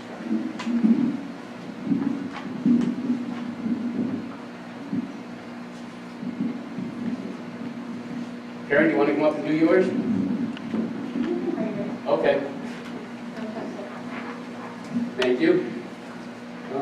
August report for the historian. I continue to be working from home as best I can, as Town Hall has most of my resources and currently do not have access to my office. I have been working on several research requests lately, as well as continuing to collect information daily regarding the coronavirus pandemic. The Historic Structures and Places Committee met on August 20th at the Community Center with masks and social distancing. We are planning to present this year's Heritage Award via Zoom at the Town Board meeting on September 23rd. I am almost done collecting the research information for the presentation. The group will be cemetery cleaning at Grinnell Cemetery on September 12th, as long as conditions are good. Many thanks to Mark Van Asdale for being able to get the grass cut for us to keep the ticks down. We will be working on collecting information to have a Pomeroy historical marker erected next year, highlighting the importance of the Tateros Creek. We had a discussion about a recent zoning board approval that was next to Oakwood Cemetery.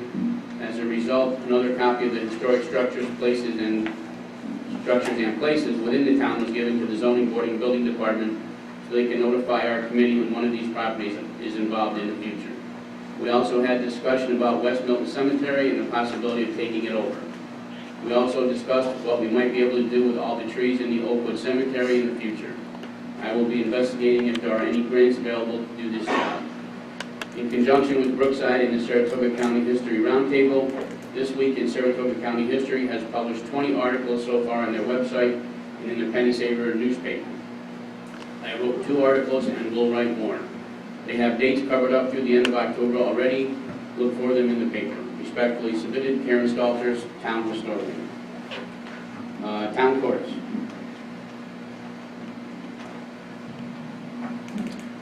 Milton Town Court Summary Report, July 1st through July 31st, 2020. Charges received 115, charges disposed 74. Total money collected and remitted to State Comptroller. Fines were $1,637. Surcharges $1,651. Civil fees $1,103. Total $4,391. And Frank, you have a report from Buildings and grounds? Buildings and Grounds? Yes, sir. Facility staff, is it going? I think so. Okay. The facility staff continues to make every effort to combat COVID-19 and ensure that the facilities are clean, sanitized, and able to be used for the staff and the public. The playgrounds are well maintained, getting heavy use, and this usage availability is very well received, is very well accepted by the residents. The community center playgrounds, ball fields, parks, and cemeteries are mowed and have maintained in very good condition. Lights have been fixed and repaired in the community center, and the facilities crew has cleaned up and power washed the gutters in the community center so that the problems with the leakage during heavy rains have been taken care of. And that's it. Thank you. We'll move on to liaison reports. I think we just got everybody except for Bar Planning and Zoning. Zoning board meeting July 23rd, continuation of public hearing at Country Club Drive for an area variance, and continuation of public hearing until August 20th.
27th at 7:05. Also a variance for 67 Margaret Drive. A variance is needed for setbacks to erect a garage. Public hearing is set for August 27th. And the planning board, August 19th. Continuation of the public hearing for the Rowland Street major project. The public hearing was closed. The board rejected the donation of land, parkland, in favor of a payment to the Park Recreation Fund, and preliminary plan was approved. Thank you. We'll now open the floor for public comment. Yes, ma'am. Please step up to the microphone. Name and address for the record. Yes, my name is Barbara Broderson, and I live at 48 Edmund Drive. Okay, my comments may run a little longer than 3 minutes. I said my comments may run a little longer than 3 minutes, so I would ask for a little flexibility in that area. I'll do the best I can. Thank you. Appreciate it. I'm here for 2 reasons. The first is the membership secretary for the 400-plus Boston area senior members. And second, as a concerned taxpayer who has been a resident in the town of Milton for over 50 years. These are major issues for me. A little background on the community center that maybe some people don't know. It was built in 1996 for the explicit purpose of providing the seniors a guaranteed home and a place for community activity. Note the inscription etched on the front of this building as you walked in. Home of the Boston area seniors. And for the past 20 years, it has been our home. Each year we enter into an agreement with the town of Milton. This year was no exception. An agreement between the town of Milton and Boston area senior citizens was entered and signed on January 27, 2020 by Supervisors Lotnick and Linda Elmer, President of the seniors. And that covered January through December 31st. Just want to kind of paraphrase the beginnings of this. The town wishes to operate and maintain a recreational program for the elderly in the town of Milton, which is Section 95A of the General Municipal Law of New York. And the town may equip, maintain, and operate a facility for the operation and provision of health, recreational, vocational, and other programs and services for the seniors, which is Section 290, Article 13D of the General Municipal Law. And the seniors is a recognized private, nonprofit agency which is capable of assisting the town in the discharge of the town's responsibilities under said municipal recreation program for the elderly. Therefore, in consideration of the mutual promises and covenants, and then it just goes on, I'll just jump a little bit for that. And then there's a section 4, which states that the town will have sole use of the premises of this building on primary day, election day, and on dates of special elections, as well as for Veterans Navy ceremonies. And here we come to the key phrase in the agreement between the town and the seniors. Section 4 of the agreement states, the town shall have exclusive use of the community center during periods of civil emergency or disaster without prior notice to the seniors. In the context of this agreement, civil emergency means the preparation for and the carrying out of all emergency functions, other than functions for which military forces are primarily responsible, to prevent, minimize, and repair injury and damage resulting from disasters caused by enemy attacks, sabotage, or natural causes. 1 minute. But surely not common mold mitigation. The town should be honoring this contract as the seniors under Section 6, Number 5, are an independent contractor. According to the evidence from the town records, which I will address in a moment if I have time, the mold issue did not require the town hall to be condemned. The town hall offices should not have been moved to the Milton Community Center. I hope the town honors the agreement that they signed. When the COVID pandemic happened, the community center was closed to senior activities until April 15th. Needless to say, that timeline has been extended each month. We're now coming out of the quarantines that were especially harsh on seniors, but were mandated for the protection of our physical health. However, our mental well-being was not a top priority at that time. We've entered phase 4, and community centers are opening up following COVID guidelines. That means we can resume our programs and activities. Things like the Thursday luncheons, trips, crafts, bingo, speakers, festive dinners, chorus, billiards, wood carving, Barbara, I dances. need you to wrap it up. You can submit your paperwork, and I will make sure that the board gets copies of all your paperwork. Can I ask someone else that if you want to continue? Can I have my? She can use her time if she wants to continue. Okay, would you like to continue?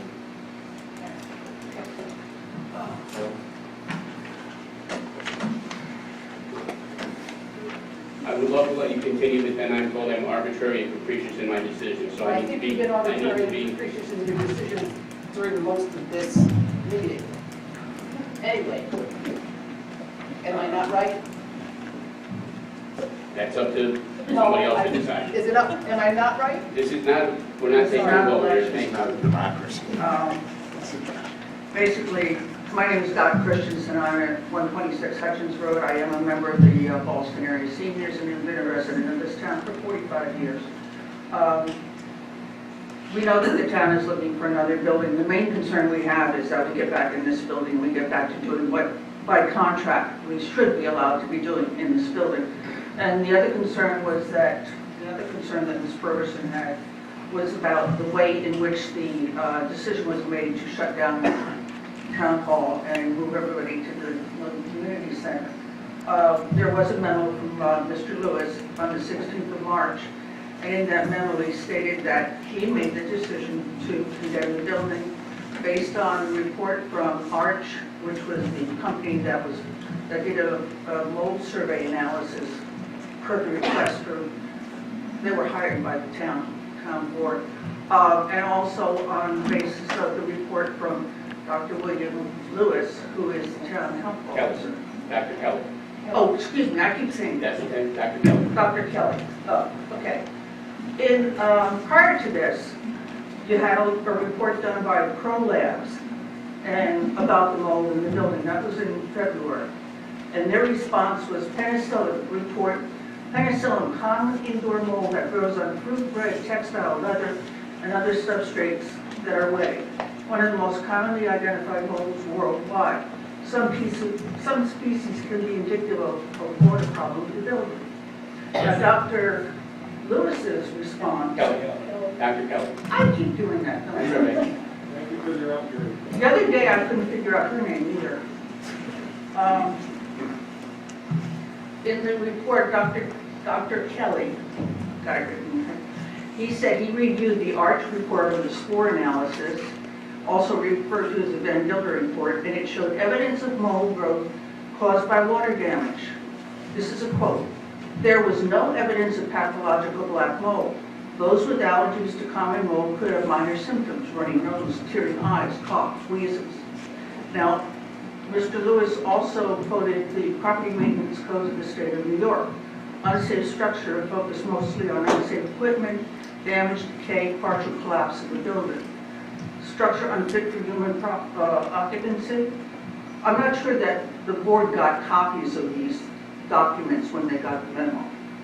So that's why you have them in your packet, and that's why I'm reading them into the record. Structure unsafe and unlawful to the degree of which it is in disrepair, rat infested, contains filth. Imminent danger includes collapse of building, parts of building, does mention explosives, presence of toxic fumes, gases, or materials. None of those three specifically mention mold, but I guess they might fall in those. Now, prior to writing this report or this recommendation for condemnation. 1 minute, ma'am. Yes. Ms. Kirk, Councilman Kirk, submitting Mr. Gaylor's report, submitted the Arch report to Mr. Gaylor, who is a local area architectural engineering firm that deals with hazardous waste. His response and review of that report, and I quote, identifies mold to be present in the town hall and town garage. None of the levels, number two, none of the levels are such that they cause concern. 3, the building cannot be condemned because the requirements for condemnation have not been met. No emergent currently exists. 4, the mold identified in the report is the same type as found in a pile of leaves. So the big question that we have is, why did the town hall get condemned? Why did the town move their offices to this building? Why did the Milton Community Center is no longer available to the seniors, which Barb mentioned before? So why was the town hall condemned? Why did the board vote to relocate the town offices to the Milton community? Thank you. That was quick, wasn't it? Well, that was 4 minutes. Okay. No, you had 4 minutes too, ma'am. I'm timing it here on my phone. I'm not texting anyone. I'm timing people speaking. Okay, one last comment. It's time to return the town offices back to the town hall or some other location. It's time to return the use of the Milton Community Center to the seniors and the residents of Milton as mandated by the 1994 quick deed, which gave this building to the town, and the 2020 contractual agreement between the town and the Boston area seniors. Now is the time, not later. And I'm really concerned about all this brouhaha that's been going on, because it sounds like it's going to be another year. So please find another location. Thank you. Thank you. Anyone else?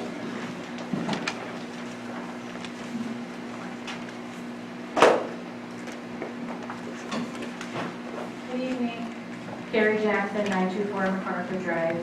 Before I get to my statement that I came here for, I do want to mention quickly about trust. I said this every time when I come up here, and those first few items on the agenda tonight about the roof repair could have been quick and easy, and it could have been an enjoyable, kind of an exciting thing to get moving on that. But we had all of these people jump in and comment and get upset because we don't trust what you are saying. It's not on paper anywhere. We don't see it presented anywhere. There's nothing for us to look at like any other type of public meeting that you go to. And if you had those things, maybe we would be more trusting and that process would go faster. And you don't even have the paperwork in front of you. You don't have your act together. I am a teacher, like I said. I have no idea who I'm teaching, where I'm teaching, when I'm teaching it. I don't know anything. But 2 weeks from now, on that first day of school, I am going to be expected to have my act together with those kids. And I take that job and the taxpayers' money that pays for me to do that very seriously. You need to start doing the same. Thank you for the opportunity to speak. I hope that because the sewer company issue isn't on the agenda again, that means that you are taking time to look through all of those binders of information. I did want to let you know that I have spoken to the Bogosians a few times after they brought this issue to light back in February. But I was not privy to any of that information in those binders, which is fine. I was able to do my own research though, and it does appear that the jig should be up for the sewer company. I just want to make it clear that I am in no way connected to or working with the Bogosians on this. I am standing here in front of you as a citizen of the town and a taxpayer on my own. There was a very non-factual and very defensive rebuttal letter that came from the sewer company and was addressed to the Bogosians, but included statements that I had made that night. I don't know why they included it in that letter. I am not associated with them at all. It's not clear to me. It's unclear to me why they would not approach me as a real customer of theirs, unless, of course, their company is not real.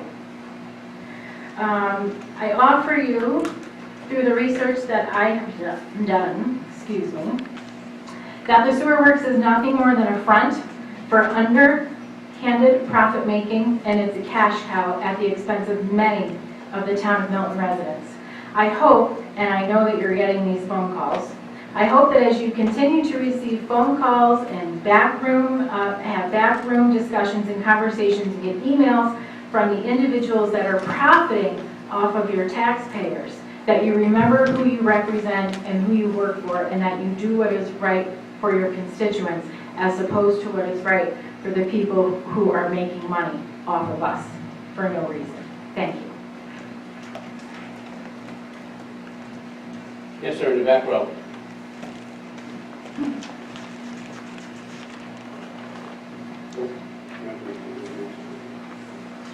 like it.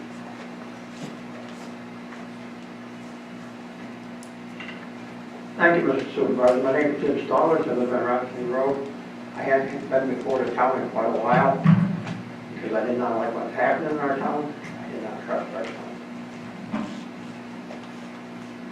I am here to question Mr. Lewis's condemning of the town hall. Get to the microphone, please, Jim. Okay. And I have read 3 reports from Hayes, H&M, CoLab, Adeline, and the town doctor. All of them agree, yes, mold in the town hall. There's no black mold. Nothing that will cause anybody any physical harm. And some of this can be easily remediated.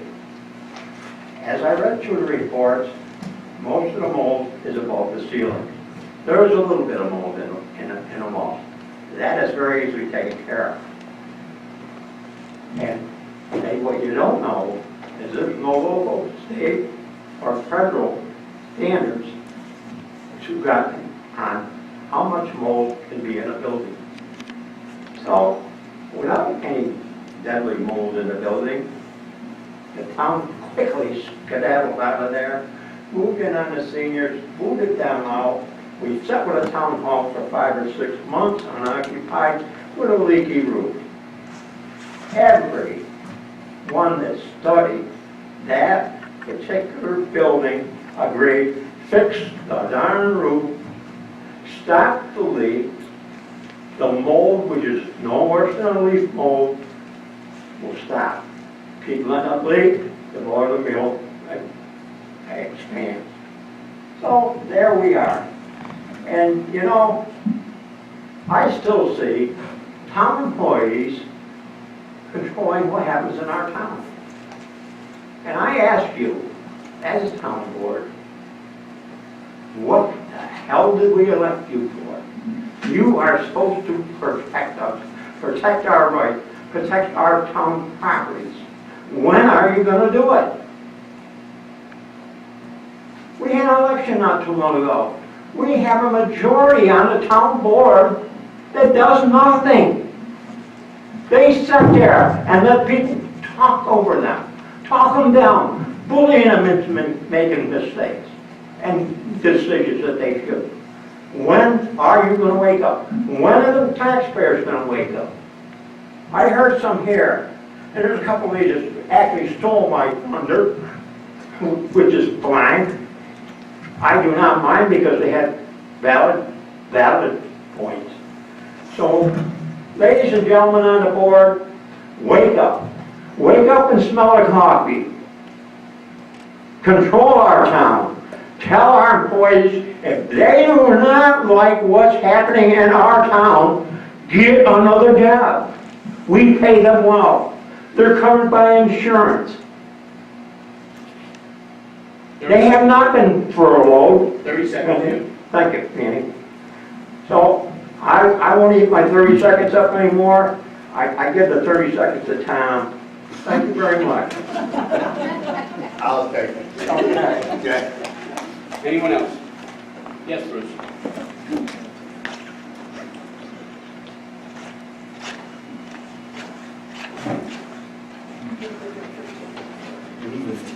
Thank you for the opportunity to speak.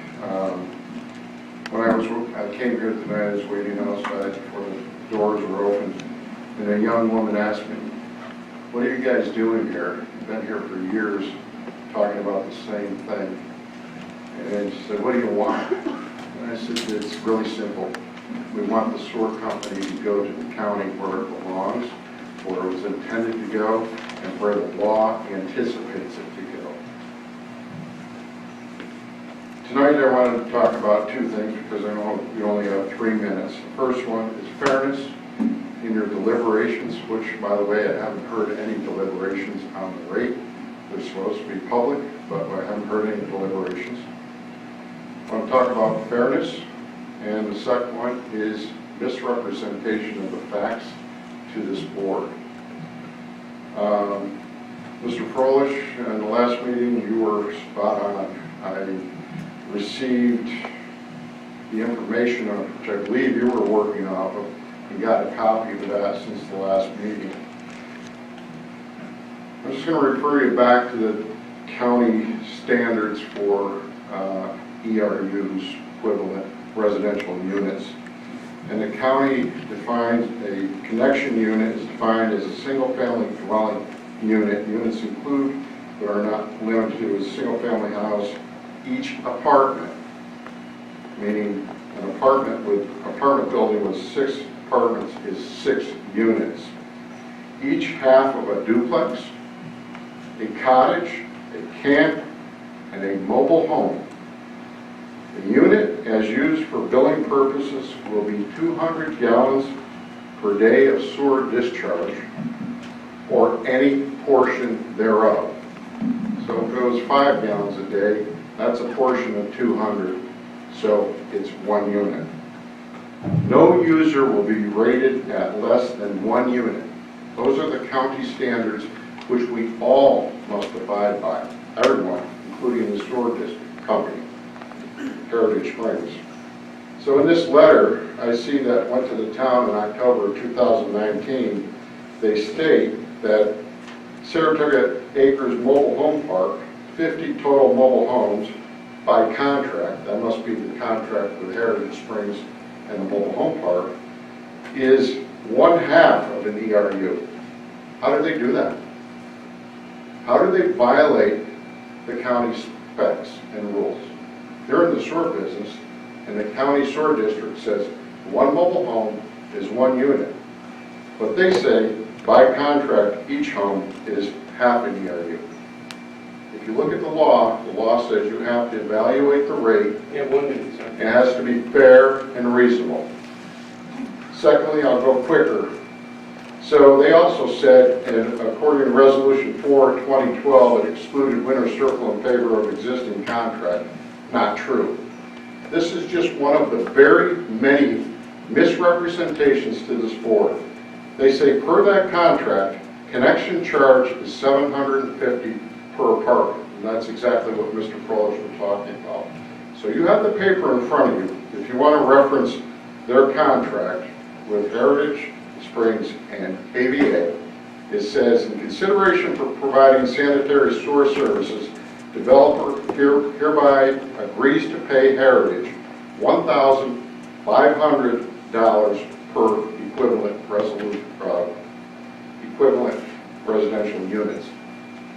They said here is $750, but their contract says it's $1,500. My question to this board is, how many misrepresentations of fact do you accept, or how many falsehoods do you accept?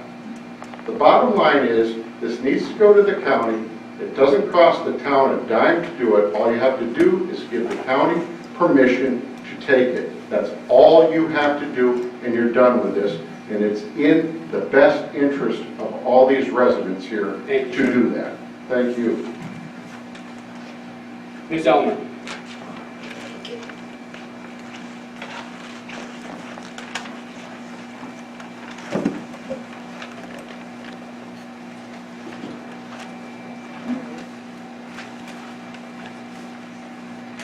Sorry, it takes me a little while to get around. For those of you who don't know me, my name is Linda Elmer, and I live on 42 Frederick Street, right down the road. And I'm very lucky at this point in my life to be the president of the Boston Area Seniors. I'm not going to get into a lot of contract stuff like Barb did. Whatever, she did a really good job representing us tonight. But I need to have you understand how important it is for us to get the seniors back in this building. We have a lot of people that have moved in the surrounding apartments because we are here and because of what we can offer. I have looked for other places for us to go.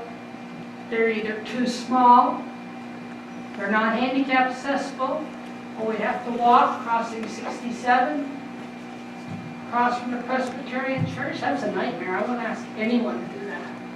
There just is nothing available. No places have a kitchen. We need to have a kitchen and support that my seniors get to eat.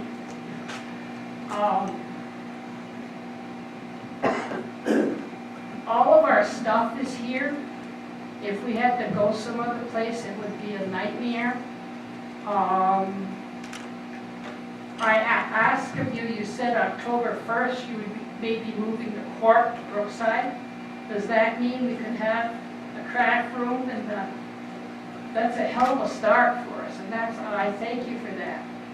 I know we can only get in a few at a time, but it's the beginning. I've been told we have the best pool table in town, so we need to make use. I don't know, I haven't taken the cover off of it. Brand new thing. Wow. Refurbished. But anyways, I get calls from seniors. We have a lot of people that need to get back into this building to offer them their activities, to try to give them a better, meaningful life. Unfortunately, seniors are very big on socializing, so they've got some rules that they're going to have to learn. I've been working with the Governor's Council with the COVID, and I've got some guidance on our opening plan. I'm almost done with it, so we will have a plan if and when we can open up. We'll have our PPEs and our disinfectants and our gowns and everything else that we need.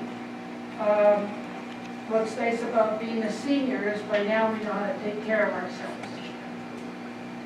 Again, I just want to say thank you for letting me speak. This is my first time, and I really, really would like to see you act a little bit quicker, maybe on deciding on what to do with this roof and mold stuff.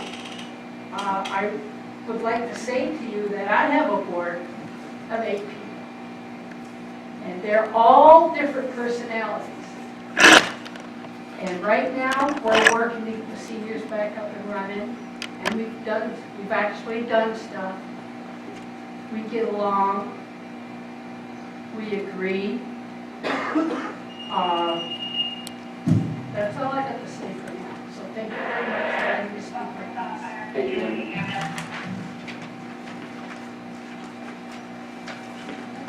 Anyone else? Yes, ma'am. Sorry, Sue. Linda used to walk faster while we had the senior center open. She's been home too much. My name is Susan Brewer. I live at 165 Juniper Drive, right around the corner. I moved here about 4 years ago. The community center and the seniors group have been my primary way of meeting people and socializing. I tend to be a hermit, which results in depression, which socializing is extremely important in preventing. So for me, being home has been fine. The issue is I'm getting used to being home, and instead of my children telling me, Mom, you have to get out, they were like, Mom, you have to be home. Well, now I don't want to get out anymore, and I'm becoming increasingly depressed, and I don't want to leave my house. I don't want to go to the grocery store. That's me. A lot of our seniors like to get out. They like to go places, and they can't. So you know what? Some of them are starting to go places that they shouldn't be going because they have no other options. And they are willing to put themselves at risk because they just can't stay home anymore. We need to get the community center back. We need it for our mental health. So I'm begging you, please, let us back in the community center. To my knowledge, not one of our seniors has gotten COVID. We know how to wear masks, we know how to safe distance, we know how to behave ourselves. Even if we don't get along with each other, we make it work. We've been around a long time, we've raised our kids, we pay our taxes, we vote. Remember that, we vote. Thank you for letting me bring these concerns to your attention. Thank you. Jackie?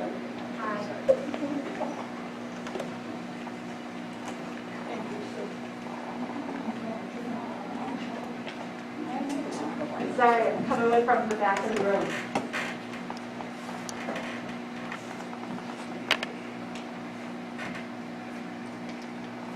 What I have to say is kind of contingent, sorry, of course I have it. Name and address. Rebecca Dreer, 606 Sunny Lane. And actually, if I can ask Jim to clarify something, because it'll change what I have to say. Your vote on moving court, there was one vote that was contingent. What exactly does that mean when there's a vote that's contingent? Did it pass the way it was read, or what does that contingency mean? I took it as a yes vote. Okay. Raised some concerns and wants to follow up on, but it was a yes vote. Okay. So if the health assessment comes back and they're already moved, what happens then? I hope that they do a health assessment, and that's going to be up to the board that it gets done before they move. Okay. All right. All right, I'll try not to go fast, or I'll try to go fast too. I'm here tonight to address a letter that you all received from me in your mailbox this morning. I think it's important to share with all of you, and I think hopefully it kind of gives you a little bit of support tonight. I'm obviously a big girl, and that of course creates health issues too that we have to be concerned from. But recently I've noticed I am breathing better. My migraines that I suffer 2 to 3 times a week from have now gone down to 2 or 3 times a month. Huge. When I used to go home, when I worked at the town, and I've worked in the town since 2005, I've been in the highway, some of the hardest hit with the mold issues since 2009. I'm not tired anymore. I'm a nicer person. I'm nicer to my kids. There's days they actually like me. And my quality of life has improved. And I listen to the board meetings and I Zoom, and you guys were getting beat up for making the move. The mold's not real, mold's not this, the mold's not that.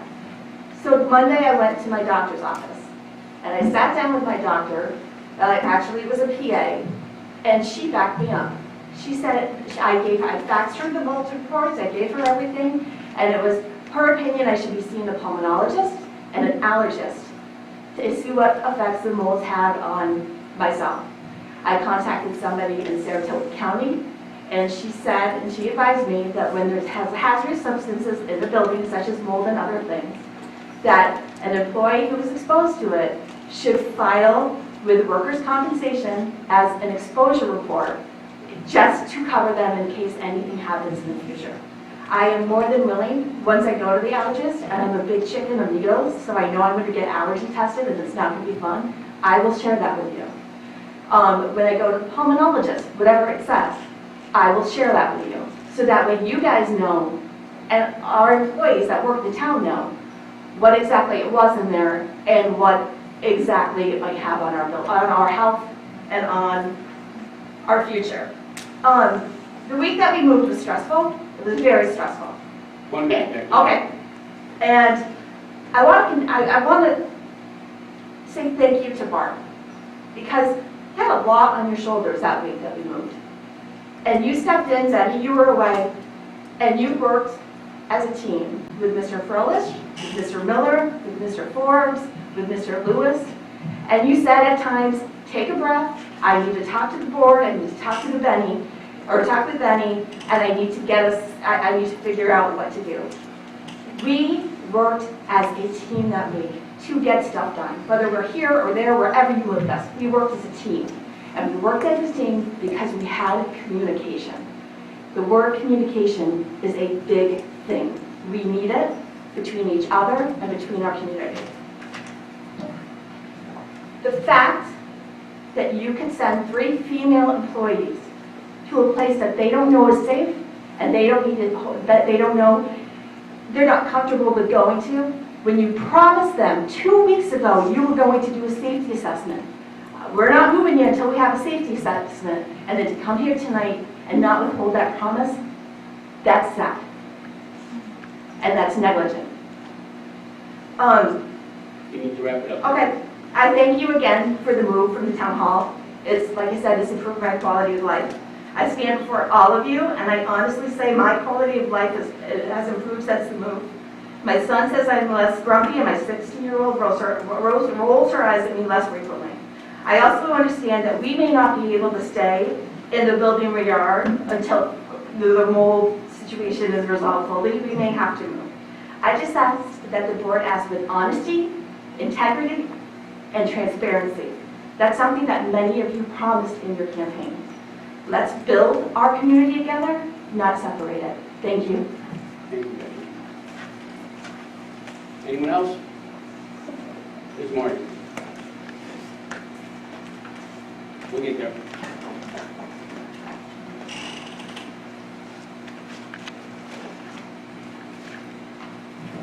Hi.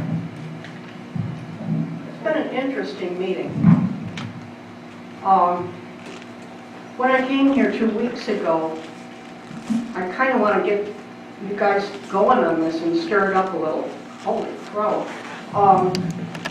It worked, but I don't think it worked well.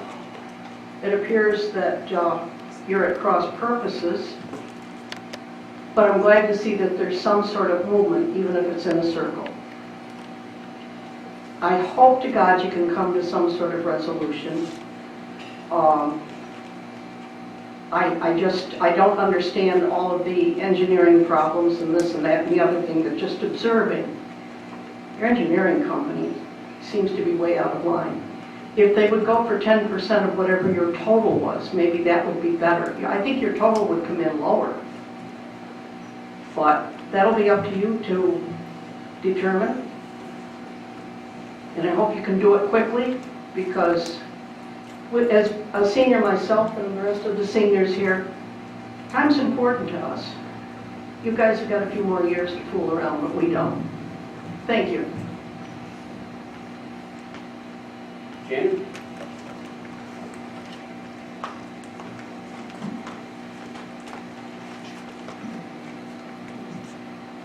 Shannon Doherty from Rock City Road. I have a couple questions. One, Barb, you've had an issue for what, 8-10 years in regards to things being put on the agenda so late, the day before, the day out, whatever. It seems to be the norm now. And I asked about this a month ago and was told it was going to be addressed, and it hasn't. I have asked for a question to be answered in regards to a $5,000 amount that was paid out. You told me to get back to me the next day. Hang on. You never did. But the paperwork that I foiled, I found out the information on my own. But I was waiting for a response from you, and I never got it.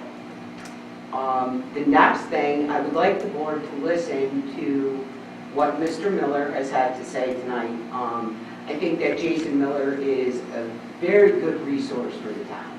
In 2015, he put in a report about the things that were wrong with the town offices. No one listened to him then, and you're not listening to him now. And I think maybe someone should. Thank you. Thank you. Yes, ma'am. You did say you would contact me. And I you asked didn't. about it, and I was told you were contacted. You did not contact me. I'm We asking. haven't Okay, been thank in you. touch. I'm not going to argue with you. Don't, because I'm right.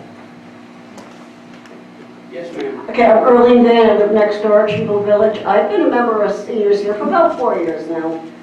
And due to the fact that I am on oxygen, full-blown emphysema, this is my socialization. It's easy to get to. It's the only time most of us get out to socialize. And with socialization in any senior, it turns into depression and also possibly suicide. Just by accidental drug overdoses with their medications, they're not seeing their doctors, they're not doing anything. Some people are so skilled right now, they haven't left their home in 7 months. I don't even know if they've seen their doctors. And this is just, thank God to Facebook, I get in touch with some of these people. So we really need a place to get back and socialize. It's just very unhealthy for any of us to stay home alone. It's not much fun going to the grocery store every day to see if you can find someone to talk to. Thank you. John? One more time.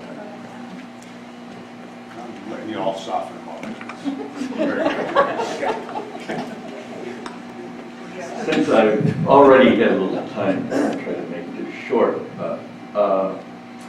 As town board members, I certainly appreciate what you're trying to accomplish in these difficult times. I'm much happier to be a resident than have to have the burden of being a town council member these days. But I think we just have to look into the mirror right now. Forget about what's transpired from February till now. And I feel that if you approach this work, I think John mentioned there might be limitations on how contracts can go out. But I think there's ways to even get around those. When it comes to emergency repairs, these things are handled differently and there's solutions to take these routes. Even if we look at our town center, or our highway, town hall, you have two roofs. You have a town court roof and you have a major roof. You're trying to figure out how you can get the town court back into business quickly. Maybe you can look at that and say, what do we got to do to get the roof fixed on the town court immediately? Get the mold remediation done, whatever it is in there. Get the court back in there. At the same time, you can be working on the main roof.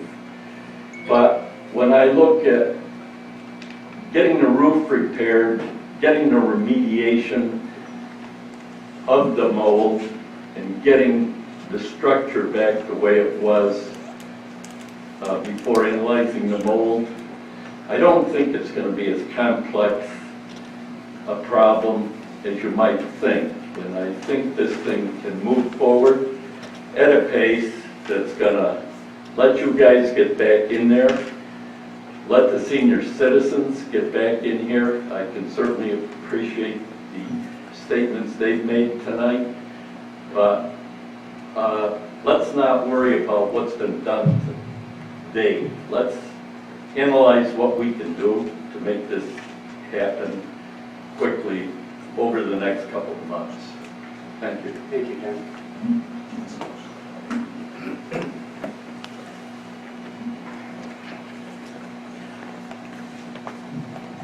Good evening, Bridget Herbst, 586 Acton Boulevard.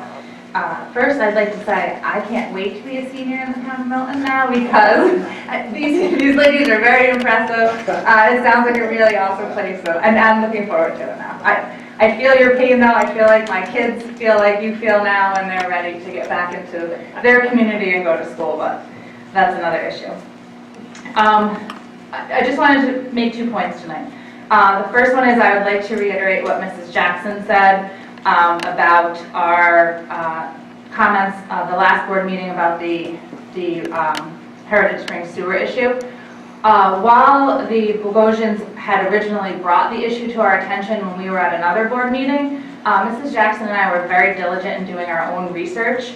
I've read court cases, I've contacted the county, I did my own research to come to the conclusion that Heritage Springs Sewer District is not needed in the town of Milton. The town should do away with it, move everything over to the county, and save the taxpayers and the residents of Milton a lot of money every year. It's not fair for the residents of Milton to be supporting a business that has made their money back and is now just milking the town of Milton residents. I think a lot of the issues that come up at these meetings is because of perhaps the way the board presents the information. I've been coming to these meetings now for a long time, and I have to tell you, I am not any closer to understanding what's going on with town hall, with the roof, with the mold, with anything. I think it would be very helpful to the town of Milton residents if there was some kind of presentation made. I don't know who Joel of MJ is, but if I was asking the town to pay me $100,000, I would be at the meeting and I would be offering a presentation up to the town board and to the residents so they could see exactly what they were going to get for that $100,000. As a resident, I don't see that anywhere. I'm not coming to a meeting and seeing a presentation up on a screen that shows me exactly what's being done with my tax dollars, how it's being presented, what other options there are. I'm not seeing that other than just listening to people bicker and argue about it, and I don't think as a resident we're getting the full story. So, thank you. Thank you.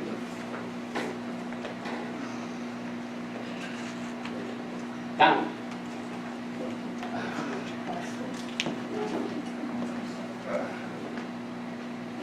I vote for more comfortable chairs. I'll try to make this quick. I will take Mr. Stalter's extra 30 seconds. I appreciate the work John has done in regards to getting the town hall back in shape, and I didn't mean in any way, shape, or form to disrespect that work and that work product. I just think that there's probably another way to get it done. I think Bridget was looking at my notes because a comment I had was if we're paying the firm $100,000, if we can all make it here, so can MJ show up if we're going to spend $100,000. 5 minutes is probably a better number of minutes for public comment because it's very typical for people to formulate a thought and get it across to the board in 180 seconds. Couple of things. Where is the board in regards to this public rate hearing on the sewer? It was a public rate hearing July 22nd, and I've been at every meeting since, and I haven't heard one bit of discussion other than what Mr. Froelich brought up last meeting. And this is a public rate hearing. This isn't a personnel issue. This is to be discussed in the public so that rate users can hear what your discussion is and see how you formulate your opinion and how you vote. There's transportation corporation law, there are regulations, there are time limits, there are requirements such as hiring your engineer, not the sewer company's engineer, and that engineer can get an accountant if they want to review numbers, and that's what this is all about. This is all about accounting and numbers, and to date there has been no public discussion regarding the public rate hearing. You have a fiduciary responsibility to the rate users and to the citizens, and any attempt at good government, good honest, transparent government needs to be held with a public discussion. If I was sitting up there, and I'm not looking to do that, I would have a lot of questions of the sewer company, I had a lot of questions of the Bogosians. And Ms. Jackson, you're not the first female to disavow knowing us or being associated with us. So you won't be the first. Accounting is what you folks are doing in the rate hearing. And accounting is about numbers. It's not about words. I got through FOIL their 131-page response to what we have presented so far today. And if I were them, I would have brought probably 4 or 5 pages from my accounting program, my journal entry, and I would have showed you where I booked $1 million of assets when it came into my company. And I wouldn't have paid anybody to write 131 pages of words. I'm sure everyone in this room fills out a tax return every year. And you know what you put in them? Numbers. I'm sorry? 1 minute. About 1:30 though. I gave you the packet before and had a tax return from them, and I will be here every meeting from now until you vote and probably thereafter. If you look at that tax return, and I'll walk you through, I highlighted it for you. The first number is total assets, $11,133. Gross receipts, $210,000. If you turn the page, there's a real tell-all question. That is, are the corporation's total receipts for the tax year and total assets at the end of the tax year less than $250,000? And you know what they check? You'll say yes.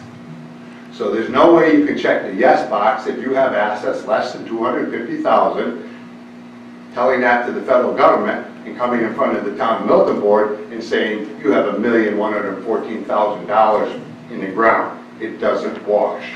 I'll be happy to bring these facts to you every week. We have tons of them. They misrepresent information to you. One of the last things, Mr. Craig, I didn't have a copy for you, but Brenda will give you a copy if you'd like. In their rush to prove their point, they were nice enough to give us the previous case of Salem Hill versus Voorheesville. And it was a previous case. and it explains in it. Read what they highlighted, but more importantly, read the section they missed the highlight on. I'll sum them up for you as quickly as possible. Time is up, sir. Thank you very much. I know there's no way that you would want to hear the rest of the story. Thank you very much. I don't know. Maybe I'll just go on to throw me out. It's very, yes. I really hope you don't do that. Last week, you said you timed people and you were upset that they got 6 minutes and you didn't get 6 minutes. So I'm giving everybody 4 minutes tonight. If you want to grandstand and go over and get thrown out, please do so. I'm asking you to take your seat. You've had your 4 minutes as everyone else has had. I'll be back next one, the next one, and the next one. I encourage you to make a wise decision. Anyone else? Yeah. No, I'm sorry, Jim, you've had your time. I can't go back and forth and we'll be here all night. I have 3 people who want to speak. At the point, I just wanted to bring No, up. sir, I'm sorry. You Why had not? your 3 minutes. Why not? You've had your time, sir. Mr. Rossi, I'm going to unmute you. What does it You've say? had I your only 3 get minutes. to speak one time as the supervisor. It Mr. Rossi, go doesn't. ahead. Yeah, I'm here. I just want to make sure I'm not being with the crowd at this point. You're fine. Thank you. Frank Rossi Jr., 63 Saratoga Ave, Apartment B, Boston Spa. 2 weeks ago, I basically talked about words and treatment of employees and everything else, and there's a reason why I did it, because using the word I used earlier with you, it's a floodgate scenario, ultimately. And I picked on your use of the word overzealous and Barb's use of the word unprofessional with Brenda at that point in time, because I think, unfortunately, people adopt the words that we use, especially as leaders.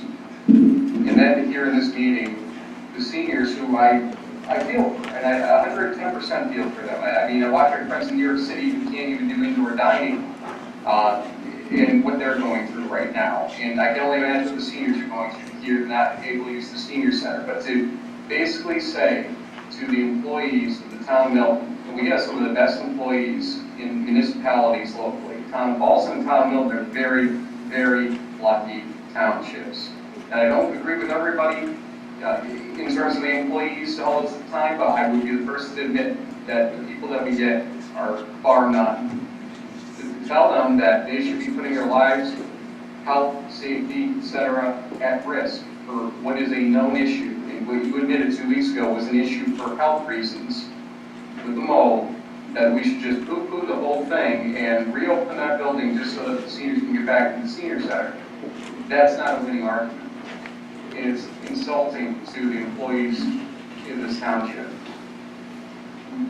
The leadership of the township has to do better with how they term and word things related to decisions and activities by the employees. I've never seen such a lull in terms of enthusiasm from this town's employees. And I've seen enough of them around and talked to them, and I'm not running for politics here. I care about them because they care about us. And instead of downing them the way we did in this meeting tonight, we should be applauding them, because they are essential. They showed up for work, even in this venue, which was not their office. And they've done it every day, and they don't get to just zoom in like a lot of the employees in this area can right now. They show up. We've got to do better here. Betty, the one thing that Zoom allows us to do is look at body language, and facial reactions a lot better, fortunately. Sometimes, for me, I hate Zoom for that reason. But you look absolutely depressed half the meeting, because I think we're getting mired in a lot of things right now. We're mired in the sewer situation. We're mired in the mold and roof situation. We're mired in the senior center situation. And none of these things are getting solved right now.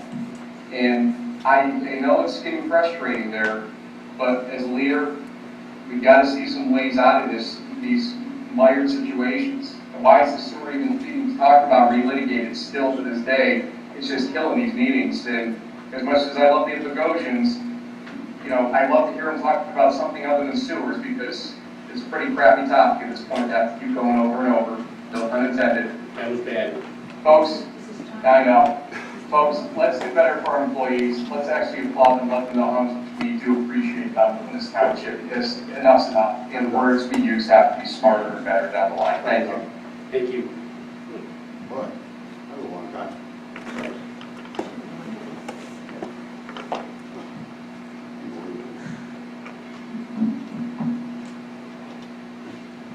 Bot's not working. Denise? I'm trying here, Denise.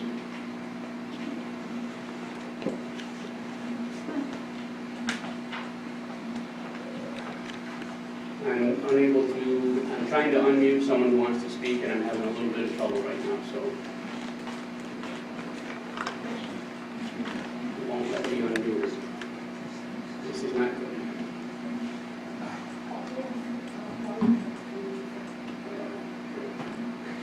It just won't.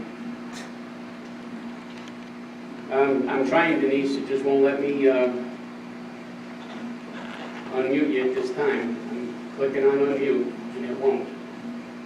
Let me try, well, let's see what happens. Mrs. Morosi, can you hear me? Yes, can you hear me, Mr. Supervisor? Yep, I can, go ahead. Thank you. First, I want to compliment you, yes, I said compliment, on the number of mold professionals you have in your town. It's utterly amazing on how everybody knows everything about mold at this time. First of all, next I need to correct Mr. Rossi. It is not the Ballston Area Senior Center, is it? It's the Ballston Area Community Center, is that correct? No. Is that the title of the building? No, actually, it's the Milton Community Center. It's the home of the Boston area senior citizens. Right, under contract. And under contract, what did they pay a year to use the building, if I might ask? I think we changed that, and this year they actually Zero. don't pay. They don't pay. No, we used to charge them rent, and then we would give the money back, and it just seemed, I'm cutting your time. They don't pay anything for the building. That's okay, I'll claim it back, don't worry, Ken. So they don't pay anything there. So it's basically a courtesy. No, they have a contractual right to the building. Right, but as a courtesy, the contractual right is just basic do's and don'ts and agreements and what'll happen and who has control of the building and things like that, correct? You no longer pay $12,000? There are all kinds of contracts here, Gina. I can answer those questions for you tomorrow if you want to call me, but I don't want to get into a back and forth and then have you say my 3 minutes are up. Really, I don't want to do that. No, that's fine. I understand. I appreciate you giving me that much information. It was going to direct my conversation to where it's going. As I understand it, that one of the outs of the contract is if there is a disaster. I would consider the condemning of the building that you previously occupied a disaster. So therefore, you had every right to come into the Ballston area, the Ballston Center. I know it's tough on the seniors. This has been tough on everybody. I know the employees feel lost and displaced. I know the seniors are lost and displaced. But fixing that building is not like fixing a flooded basement. It is a municipal building with hundreds of people in and out of it constantly. There are certain rules that have to be followed because it's a municipal building. And I think we owe it to our employees of our town that work so hard for us to have some concern about their health and their welfare. And I don't think you can put a dollar amount on that concern. I think, Denny, listen, I give you credit. You tried to push the fruit tonight. You tried to get the ball rolling and you got shot down. And I feel very bad for you for that because it needs to get done for many reasons. So we can't put a price tag on people's health and welfare. We can't put a price tag on the seniors wanting to get back into the center. Something needs to be done here. And as a taxpayer, I don't want to see this treated as okay, let's patch it up, let's fix it up, and then 5 years down the road, we're going to be in the same situation. 1 minute, We're going to have to spend more money. Thank you. We're going to spend more money. The seniors will have to be displaced again, and we're just going to keep going through this. So let's do it. Let's do it right. Let's spend the money so that we don't have to keep spending the money. Thank you for your time. Thank you for trying tonight, Betty. I really do appreciate it. I was cheering you on. Thank you, Gina. I'm going to try one more time with... He said she hit her hand by mistake. Oh, Denise did? Okay. Seeing no more, I will close public comment. I'll talk to you after if you'd like, But what she said was wrong. and we can discuss that. Nobody will know. That's right. That's the whole idea. Okay? They didn't want to hear what I had to say. They got it. Okay? That's the whole idea. I'm closing the public comment. I'll entertain a motion to adjourn. Oh, go ahead, John. I just have a couple of things that I'd like to clarify. I really don't want you to blame MJ for not being here tonight because that was my decision. I thought with the fact that we only allowed 20 people in here, it was only fair to the residents to be here and they could be with us by Zoom. So that really isn't their fault. I thank Barb for the information you gave me. I have one question, Mr. Supervisor. This report from Harlan McGee, is that an official town report? That was given to me as a No, it's not. It's not Microphone. a town report. So the fact that we have a voucher that we paid Harlan McGee $350, We didn't pay her. I didn't approve any. Is that what the one we well, here's the check register. Yes, John, you're right. I did approve that payment. What? Well, I guess my question is, and I don't want to get into a big fight over it, I believe I approved that payment to reimburse Councilwoman Kerr for her fee. but don't you think, Excuse me, wait a minute. I'm the one talking right now, Let me so. clear this up. I am talking, Barb, you can clear it up after I finish. Clear it up after I talk to him privately. Next. I guess my question is, wouldn't that have been an important document to share with the rest of the town board? I assume it's been shared with a lot of people in the public because everybody's talked about it. And there's only been one foil for it. It's in your packet now. It's in your packet. In our packet now, but this report was actually done on March 17th. So having it 6 months later doesn't do us a lot of good. Do you have the other reports also? I will apologize to you. That was done as a personal favor to me. I had no idea this came through. I didn't pay it, so it's no reimbursement to me. I didn't get that money.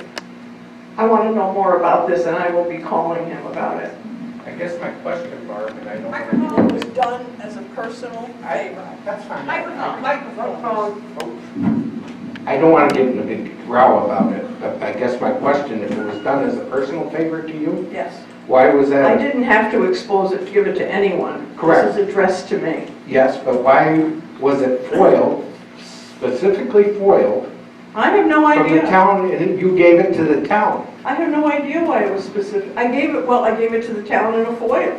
Yes, but it I wanted to wasn't, be open about it. It I wasn't- knew nothing about a fee but I guess, or an approved invoice. to me, it wasn't a public document.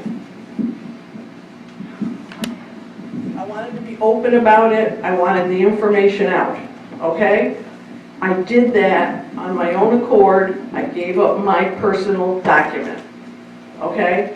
I will find out about this. I'll have an answer for you tomorrow or Friday, John. I don't remember exactly how it happened. It was when we had Meredith and Charlie and things were a little bit crazy. I couldn't get a $200 reimbursement, but something like this comes through? Well, you Without signed, my My knowledge? truthfully, Barb, you signed the PO. I didn't sign any PO, John.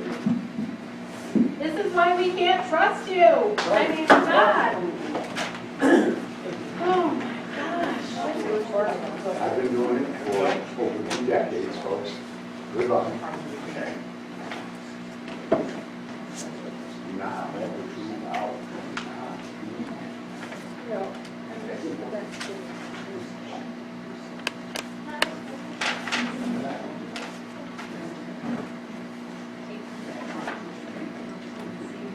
No, it's not signed.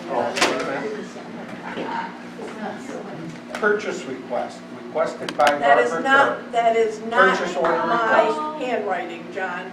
So you're saying somebody else filled Yes, this I out? am. Give it to me and I'll make copies, because I'll take it to court if I have to. That is not my handwriting.